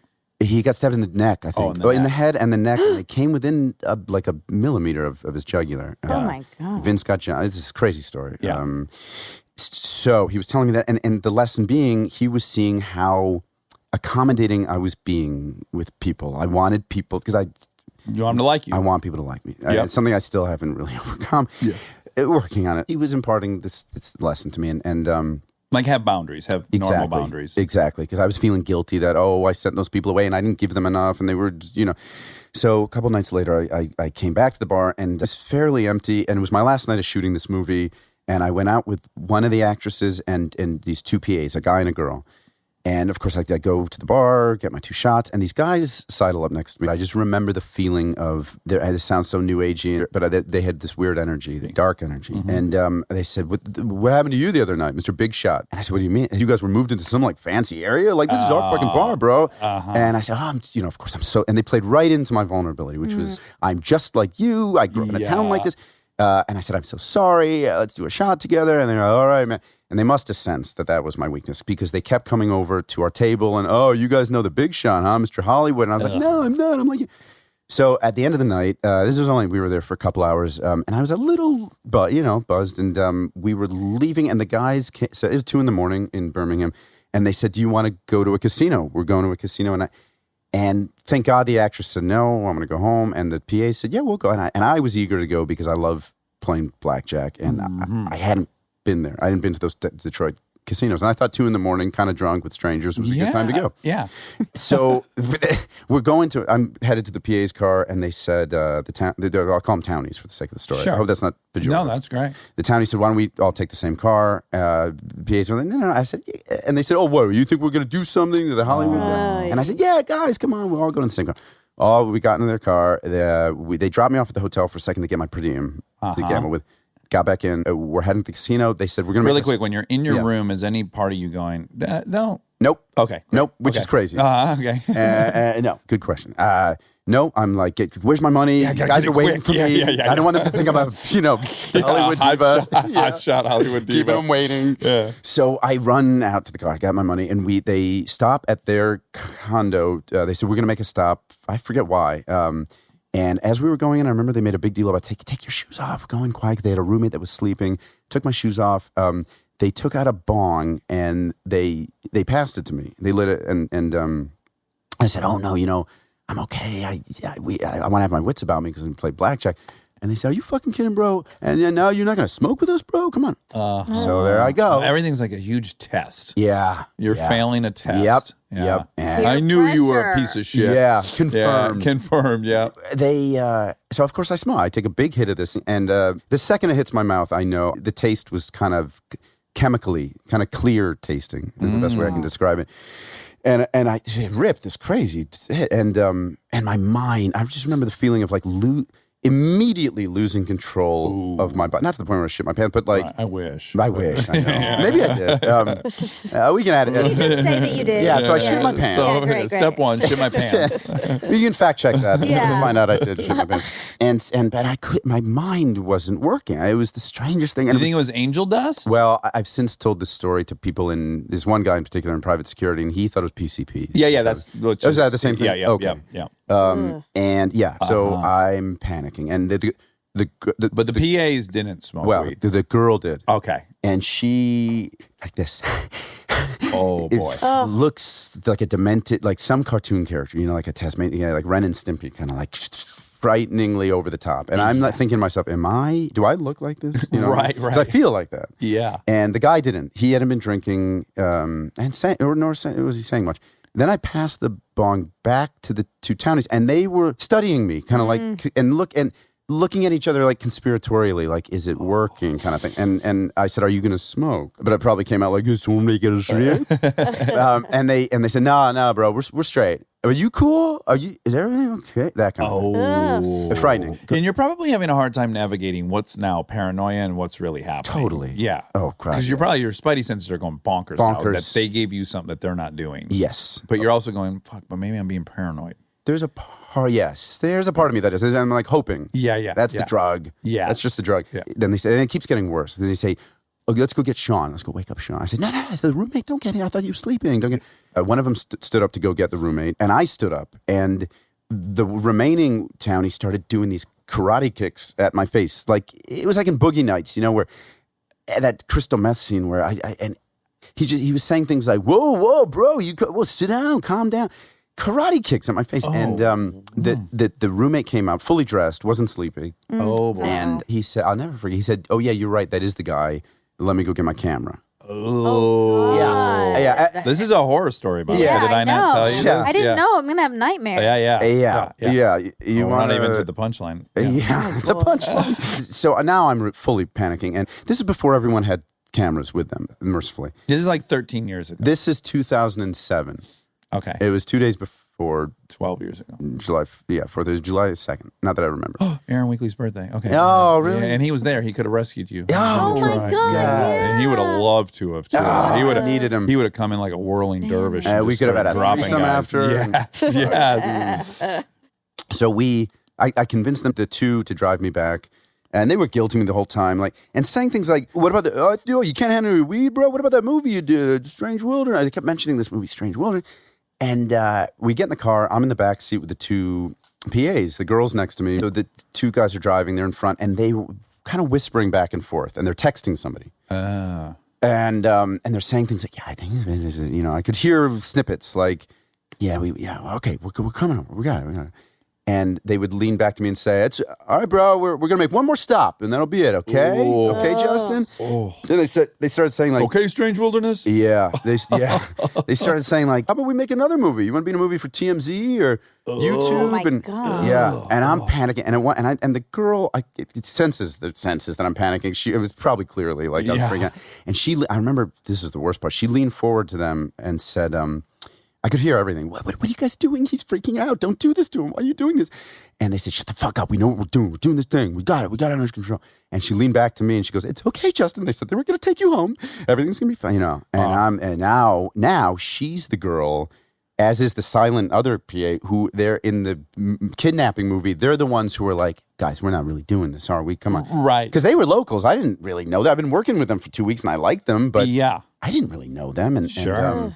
So now I think I'm going to die. I mean, that's where I went. And they started saying, "How much money did you take out for the casino? How much money you got on you?" Oh. So I'm like, "Oh, fuck." And I almost thought, I thought about giving them the money. But this was also my body at this point. The idea of taking out my phone and dialing numbers is an impossible feat. Uh-huh. Yeah. So I'm just like, I don't know what to do. So I started like freaking out, punching the seat in front of me. And the worst part was they tried to mollify me. They were like, okay, Justin, calm down. We're going to take you back. It's going to be okay. And sure enough, and I knew the town well enough to know they had been going in the wrong direction. And then they reversed course and they started going back to the Townsend Suites, back to my hotel. And I was somewhat relieved. And I remember thinking, okay, thank God. They were fucking with me. They just wanted to see me scared or whatever. And so they started going up to the hotel. They slowed down. And I'm thinking, here we go. And they kept going. Yeah. And I said, what are you doing? It was back there. It's okay. We're just going to make one more stop. There was that. They wanted me calm. And that was the scariest part. Yeah. So then I saw a red light coming up, and there was no one. It's 3 a.m. now. Yeah. There's no one on the road. So I'm coming up to this red light, and I think, okay, I'm going to get out, and I'll just run to the whatever. And they go right through the red light. Oh, they blew the red light. Blew the red lights, stop signs. They turned the corner, and they're going about 35 miles. I open the door, and I jump out. Of a fucking movie car like The Fall Guy. Oh my God. Yeah. Colt Seavers. Yes, yeah. But, and I'd seen it on TV and in the movies and all. You just roll, You right? roll. You don't land on your feet unless you're Spider-Man. Yeah. So I rolled, and of course I rolled under the car, and they ran over my leg. Totally over my leg. And then I roll more. And I just remember, it should have been, what the fuck? But I just remember thinking, it was one of the happiest moments of my life. I remember right after I got run over, I stood up and my leg was like, it just bent, twisted. And I remember looking down. My first thought was I looked down at my jeans. And this is a weird thought for me because I care about as little about fashion as you can. And I remember looking down and seeing blood just pooling, like seeping out of the sides of my leg onto my jeans and thinking, oh, I love those jeans. I ruined these jeans, which is so weird. I don't have an attachment to, but also filled with the being alive. Relief. Free. Yeah. Free, and that swing, I'll never forget that. And swing. they just kept fucking motoring, right? Well, they don't want to deal with having run you over. Well, I don't know that at this point, and I had seen a car coming, headlights coming, and I'm hobbling toward it, flag it down, and weirdly it was a cab. And I got in the cab and I locked the door and I said, take me to the Townsend Suites. It's right. And I remember the cab driver. I got to get these pants in salt water and cold water. I got to save my jeans. And the guy was like, what is going, and I'm not being racist. He had an accent, I remember. But what is happening? Get out of my cab. He didn't want me in there. And I must have had the craziest energy, Sure. PCP, broken leg. Oh my God. I've been captive. Kidnapped. You're like the woman leaving a room with your child. Oh my God. Yeah, and then the PAs came up. He wasn't moving, and the PAs came up, and I'm panicking. I'm thinking, what if they come after me now? And they did. The 2 PAs came up and started banging on the window.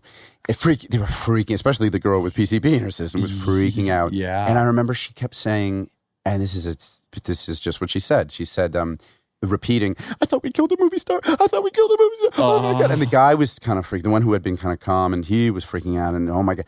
And now I'm picturing like the driver telling this story, like his point of view. Oh, I would love to hear the sober person. Yeah. This little shit. Yeah, like literally it could have been like, so these dudes want to stop and get Coney dogs, and fucking Justin jumps out of the car. I like that. Those guys. Yeah, no. I was thinking about the cab driver. Oh, I'm talking about the sober PA. Totally. Who's probably like, these dudes want to stop and get a couple chili dogs on the way downtown, and fucking long bolts out of the moving car. Yeah, everything was innocent. It could have been. They're like, how much money? You got enough money for a dog? Yeah, they're worried about you. Like, do you need money for a camp? Do you want us to spot you for black? Totally. It was all in my head. But so I saw So that they let them out. Yes. They said you can go. Yes. Yeah. Then They probably wanted to run. I would imagine. Like they Yeah. had some harebrained said, "Get outta scheme. here." Yes. Yeah. And now he's hurt, and now you're talking about jail. yeah, they must have been freaked out. So I made my way back to. But really quick, why get out of the cab? He wasn't driving. He wasn't going anywhere. Oh, And he I- didn't want to deal with it. No, and I got the sense then that they were safe. By their react, they seemed safe at that point. Okay. And I was so close to the hotel, and he wasn't moving, so I had no real choice. Right. So I go back. I wake up 6 hours later in more pain than I've ever been in, and blood all over the sheets. And Oh, boy. I made my way to a doctor. Hope they weren't Brook Linens. Hate to see a set of Brook Linens go down. Is that like that's a sponsor? that That's is. right. So yeah, and then Do you go to the hospital? I don't. Okay, good. I went to a doctor. Oh, you did? Okay. I don't know why I hesitated. I was thinking about something else. I went to a doctor and he x-rayed it and no broken bones, which is crazy. That's great. But such bad nerve damage that to this day, and I never dealt with it because a couple days later I went through a breakup. So I was dealing with like this shame, probably, right? Yeah. Sure. You've embarrassed this woman. Yeah. You're supposed to be responsible, and taking care of my shit. But also for me, it was so out of nowhere that in the wake of this thing, when I was supposed to be healing the leg, I was just dealing with the emotional. And I remember the funny little like addendum. I had to do one of those Mac commercials afterwards, like a week after, and my leg was like swollen out to here to the point where they had to get special. Jeans for me, wow, big calf guy jeans. Yes, yeah, totally. My buddy Scott Speedman. I don't know if you know. I love him so much. Talk about a guy that'll make you not feel handsome. I know, right? Ooh. I know, God. Wow, is he beautiful? Yeah. My grandmother, who I had never seen behave in any way sexually, thank God. She's like, thanks, Scott. It was so creepy. He was like 93 at the time. And a mess downstairs. That's when you know you're hot, when old gals are like, things are waking up. Things are offline for 2 decades. He really helped me out during that time. It was so sudden, this thing. I was so confused by it that I was asking everyone for advice. You know those moments where you're like, you get in a cab in New York and they're like, how are you, sir? Where are you going? Not too good, Jarmusch. I'm going through this thing, and I was just desperate for like information. And so Jarmusch, have you ever dated like an A-list celebrity by chance? So, in fact, when I had to drive to the airport right after the breakup, I'm going back to the airport and it's in somewhere, and I couldn't get a flight out. I remember it was July 4th, and I couldn't find any flights. I found a flight in somewhere in Ohio, and I'm driving. It was the first day I could put a little pressure on the old foot, and I got the crutches in the back, and I got lost. It was before the GPS, but I remember driving, and the sun was setting. It was beautiful out, and that song, that Coldplay song, La Vida, yeah. I see mission of bells. I love it. It was such an uplifting, and there were little firework displays going off in these small town America, and it was. I felt so. I have these moments. I had one today driving down Sunset, and the sky was so dramatic, so beautiful, and that where I feel so grateful to be alive, And I just almost died 2 days earlier, and I was like, I'm gonna be okay, Right. I'm alive and free. Yeah. A weeks later, Speedman's helping me out, licking my wounds and trying to make sense of it, and I'm doing this an Apple commercial, and James Carville was the guest that day. Oh wow, the Raging Cajun. The Raging Cajun. I love the Raging Cajun. Yes, and he said, he kept calling everyone Haas. He said, "How you doing, Haas?" And I was like, "Well, not too good, James Carville." Hello, person I'm just meeting. Yeah. And I was like, this is a girl just broke up. But then he did say something that was kind of useful, and it turned out to be right. He said, because he's such a statistician, he said, also, you got to look at it like she broke up with you, right? You're going to look back. There's a 25% chance you're going to look back and months later after she's done with this job trying to take you back, right? She's going to want you back. And of that 25, there's a 50% chance you're going to want to go back with her. So the way I see it, there's a 12.5% chance y'all going to get back together anyway, so you better not cry about it till then. And I was By the way, that's a pretty great Carville. Yeah, but, he turned out to be right. There was he was right. But then the next guest was Tony Robbins. Oh, I'm not kidding. I love him. And he did the same thing to me. Hey, Justin, nice to meet you. How's it going? Well, not too good, Tony Robbins. And of course, I unload on him. And he gave me the most advice. He went on and on about this really great stuff. And he took the time to direct these pearls of wisdom. I mean, and all I heard in my head, all I was thinking was, fuck this guy. What does he know? He's like this massive, handsome horse, this like horseman with these big hands. He probably has a huge dick, and he's got this beautiful family. Yeah. What does he know about what I'm going through? Right. I was so angry and like to cut off from his. Easy for him to say. Yeah. About 2 months later, when I was coming out of it, a month later, I got a package from him in the mail. This is one of the nicest things that anyone's given me to this day, and it was an iPod, which I thought was weird at the time because I was like, well, strange that he would give me an iPod. Doesn't he? He probably assumes that I get at least a discount. Yeah. But and I kind of set it aside. I was like, that's really nice.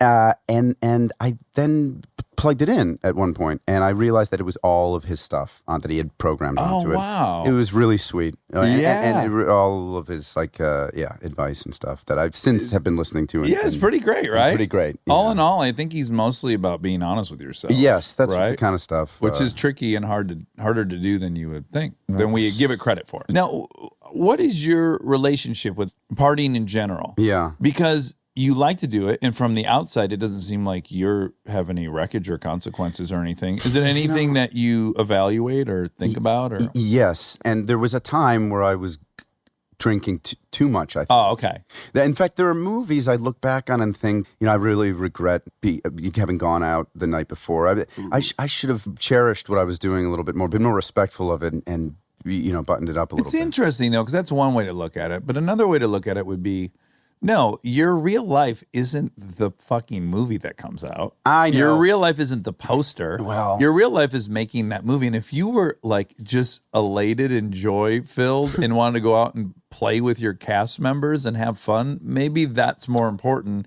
on your deathbed. Maybe, but not definitely. In fact, I think, but not to the detriment of the work. Right. And that's when it got in. Like Waiting is a perfect example because we were we were out. It was New Orleans. It was the first time I'd been to New Orleans, and we were going out every night. But we justified it because it takes place over the course of one day after the night of this big party. So we were like, we're method. Yeah, this works. Yeah. But I look back at that movie and I think, oh man, I'm sleepwalking through it. I also have such great memories of that movie.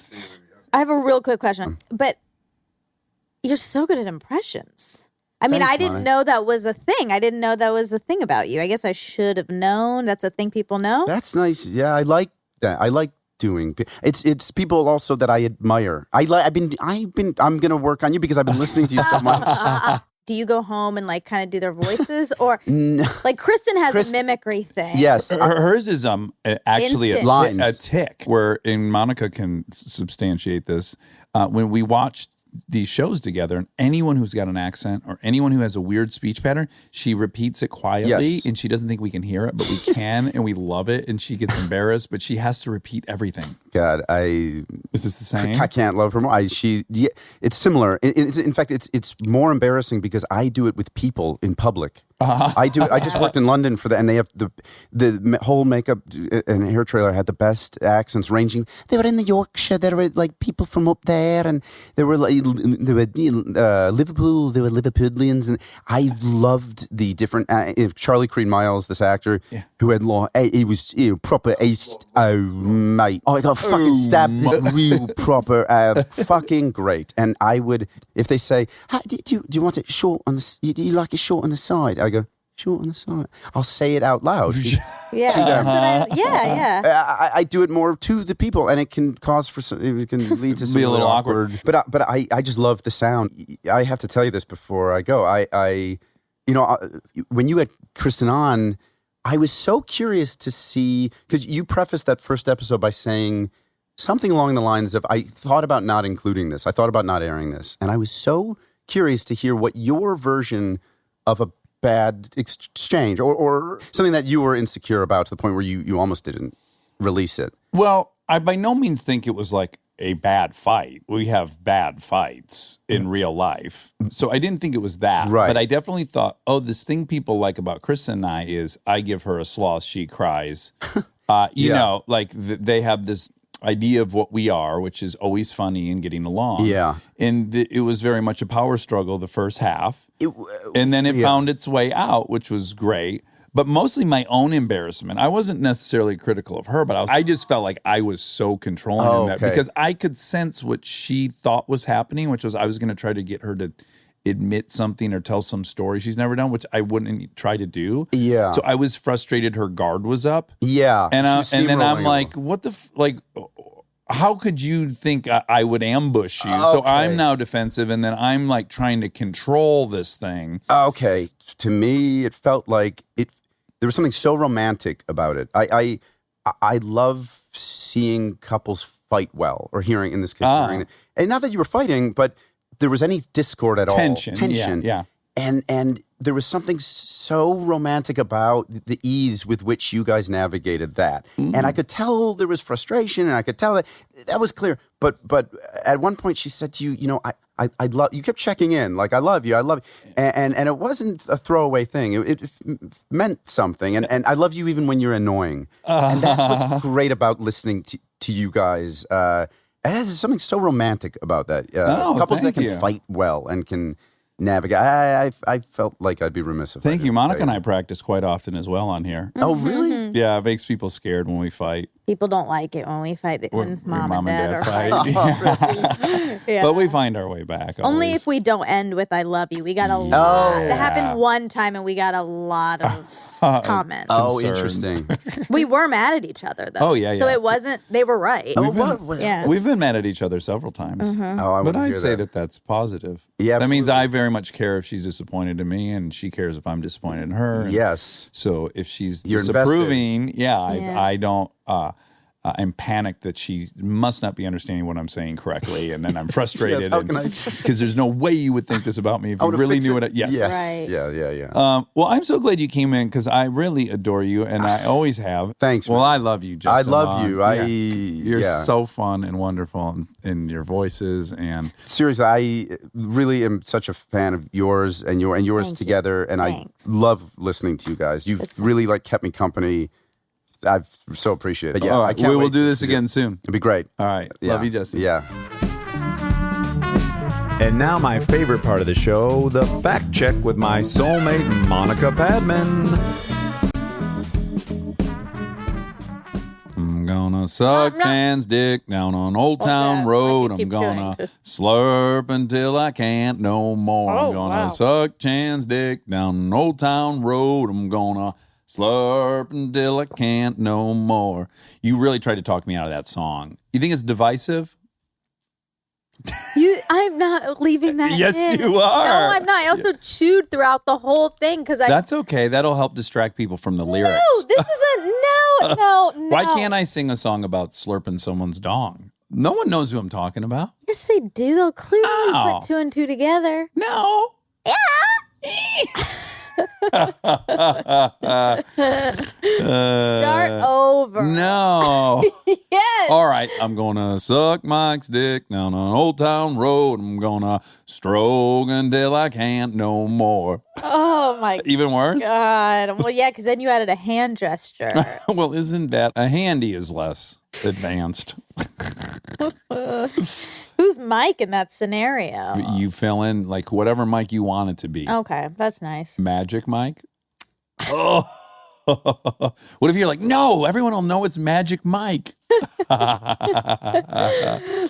it's so obvious you're talking about Chan. And everyone knows he lived on Old Town Road. Okay, Welcome. I'm here today with a beautiful manicure.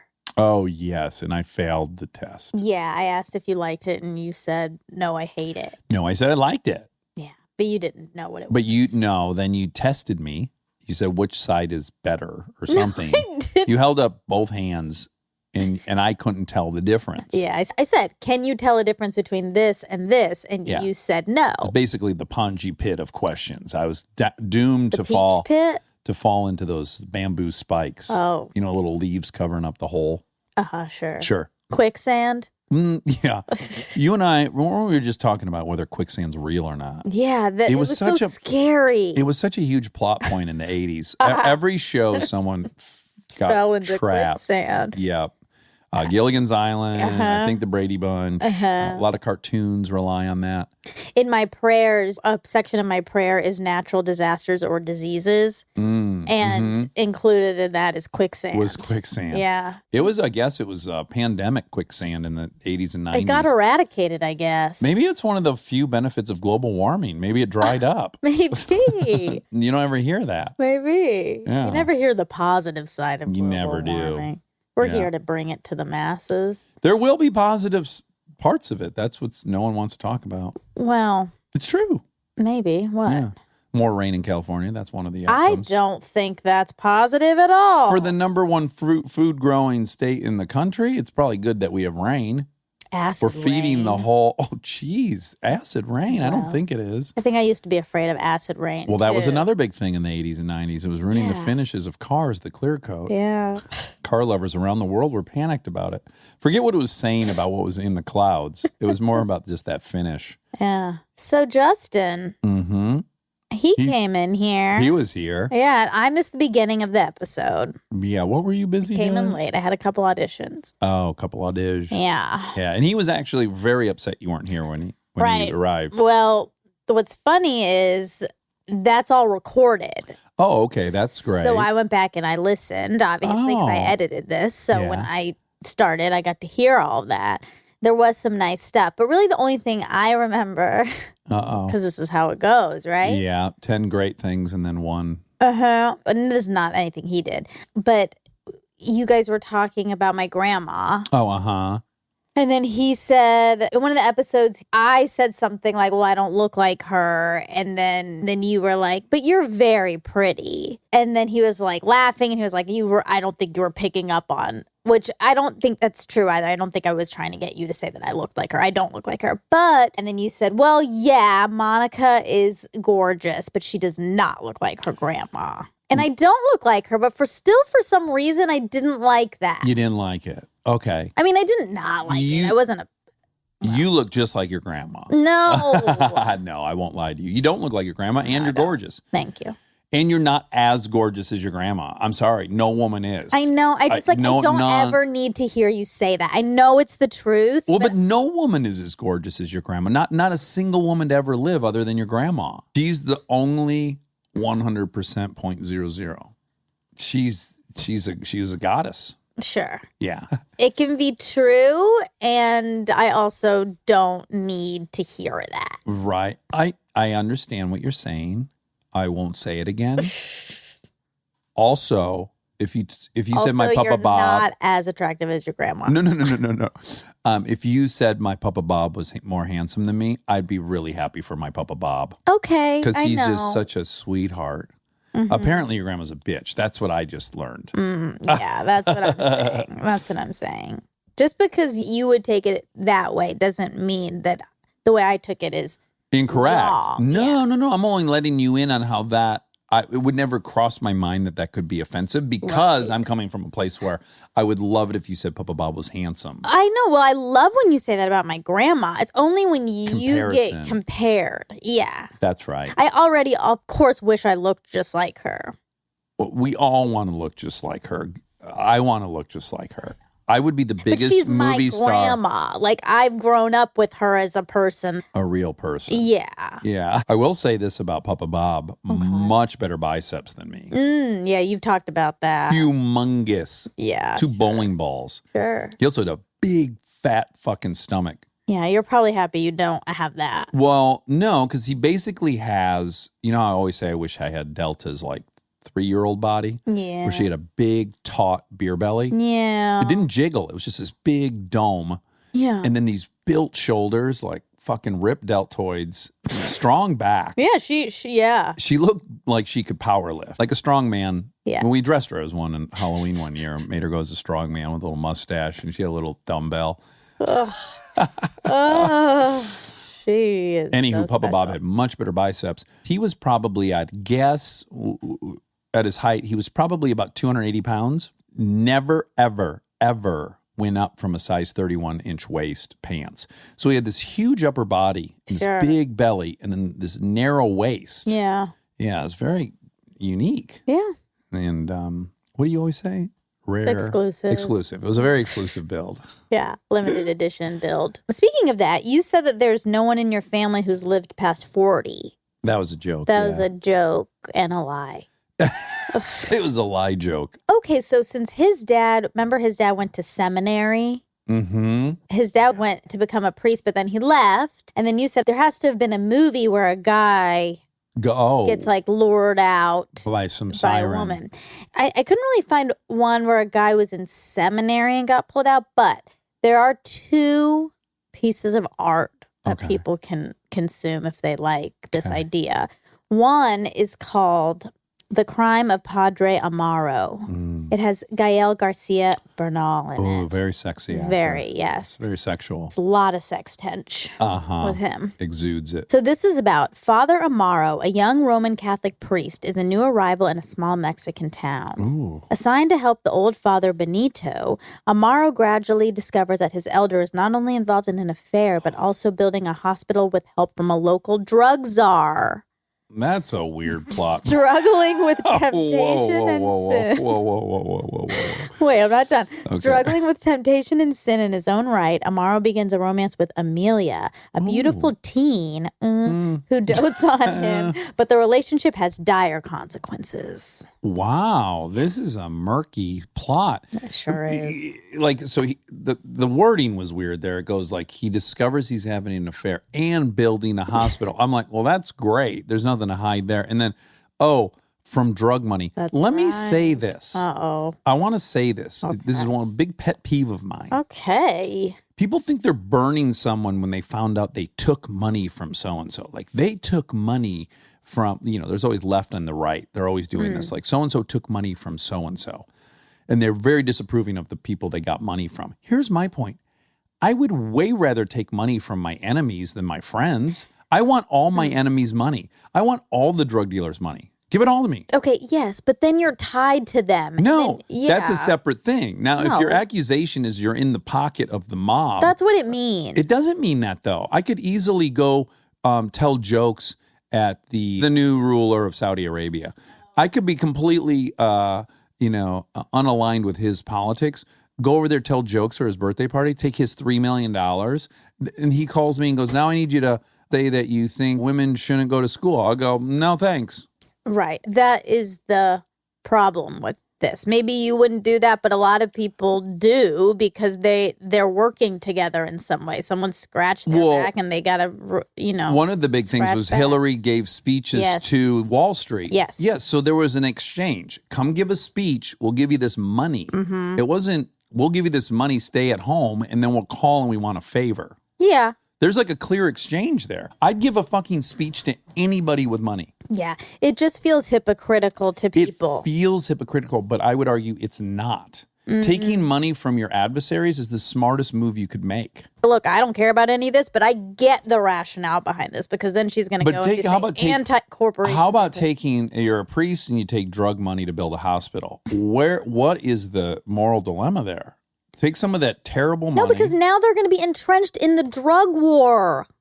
How? They're not. The drug lords aren't going to advertise. Well, this priest took our money, so I think maybe we should be able to deal drugs. That's a preposterous notion. The drug notion. czar is now in charge of the hospital, and then he's going to have things he wants done. Like what? His illegal drugs? I haven't seen the movie. I don't know. Okay. Maybe that's okay. Yeah. I think we should take all drug dealers' money and use it for good things. Okay. You said you were curious. Is it easier to create memories when you're younger?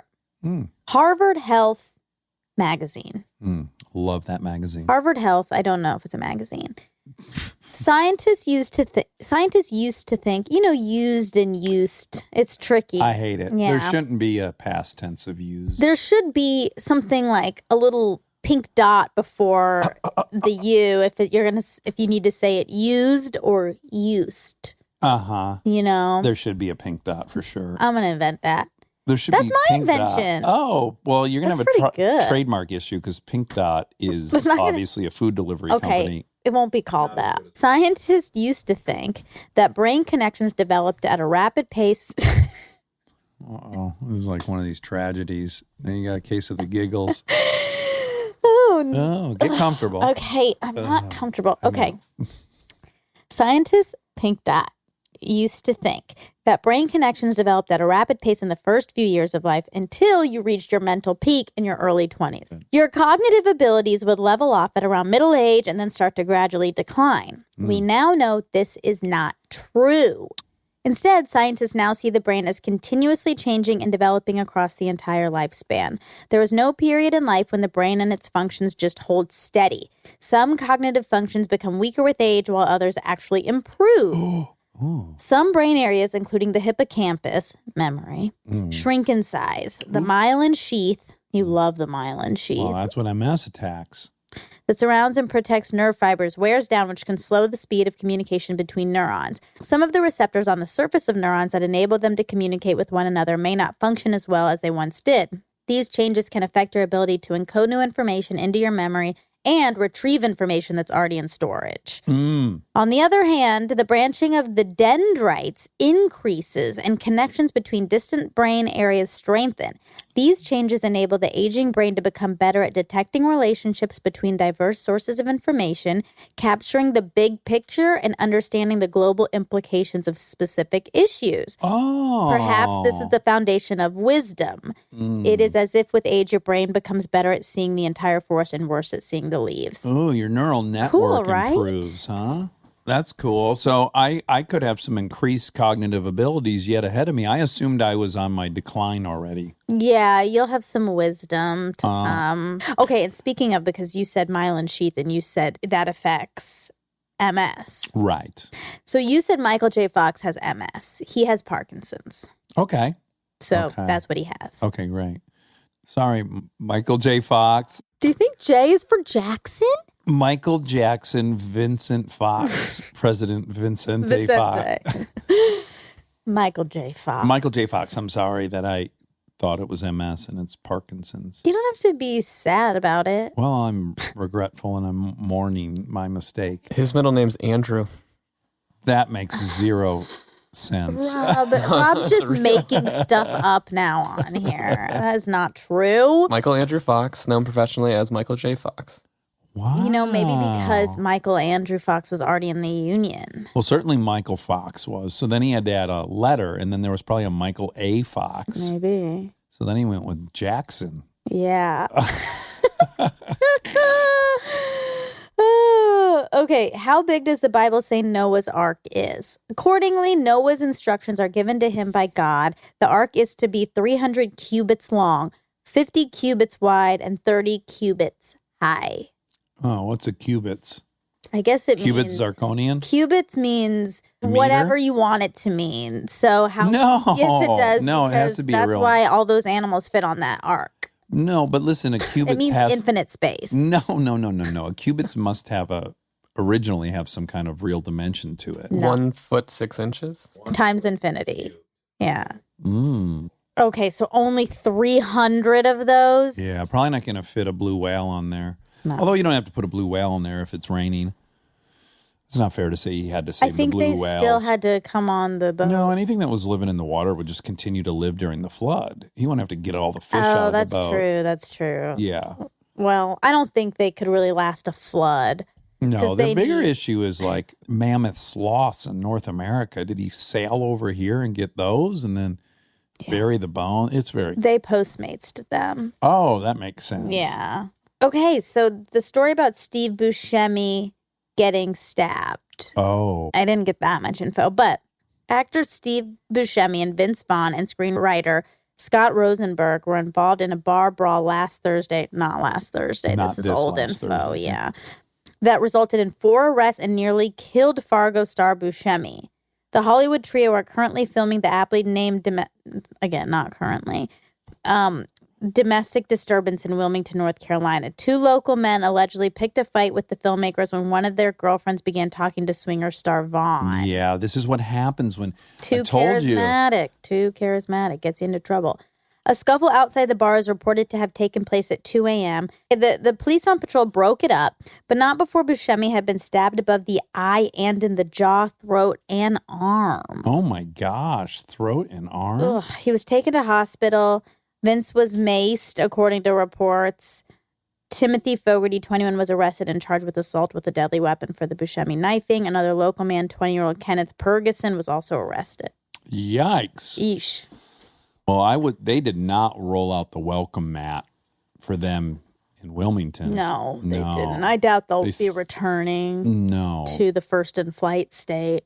probably not. Yeah. First in fight? What's the Coldplay song? Viva La Vida. Yeah. That's all. That's it? Yeah, there weren't that many. Oh. It was a very, in the best way, story-heavy episode. Oh, those are the best Oh, kind, so aren't they? fun. Memory roads you haven't even ever been down, but they're great. Oh, they're still great roads. They're beautiful roads. I'm gonna Slurp my They're stick Old down Town on Old roads. Town roads. I'm gonna stroke until I can't no more. Yeah.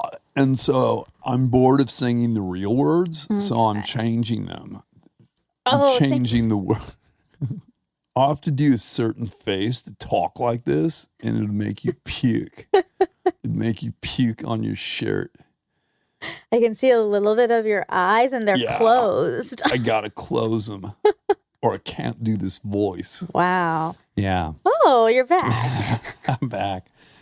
I guess I was always designed to be on radio because I couldn't do that character in a movie. My eyes would be closed the whole time. That's true. Very true. You found your place in the world. I did. It was a circuitous route here. Wow. All right. Well, good night, and I love you, and thank you, Justin Long. Thank you, Justin. Listen to Justin's pod. Yeah, listen to his pod for a long time, but life is short. So, listen to it for a long time, but in a short life. Is that what it's called? It's called Life is Short with Justin Long. Right. There's a word play there, short and long. I love a word play. Me too. All right. Okay. Love bye. you.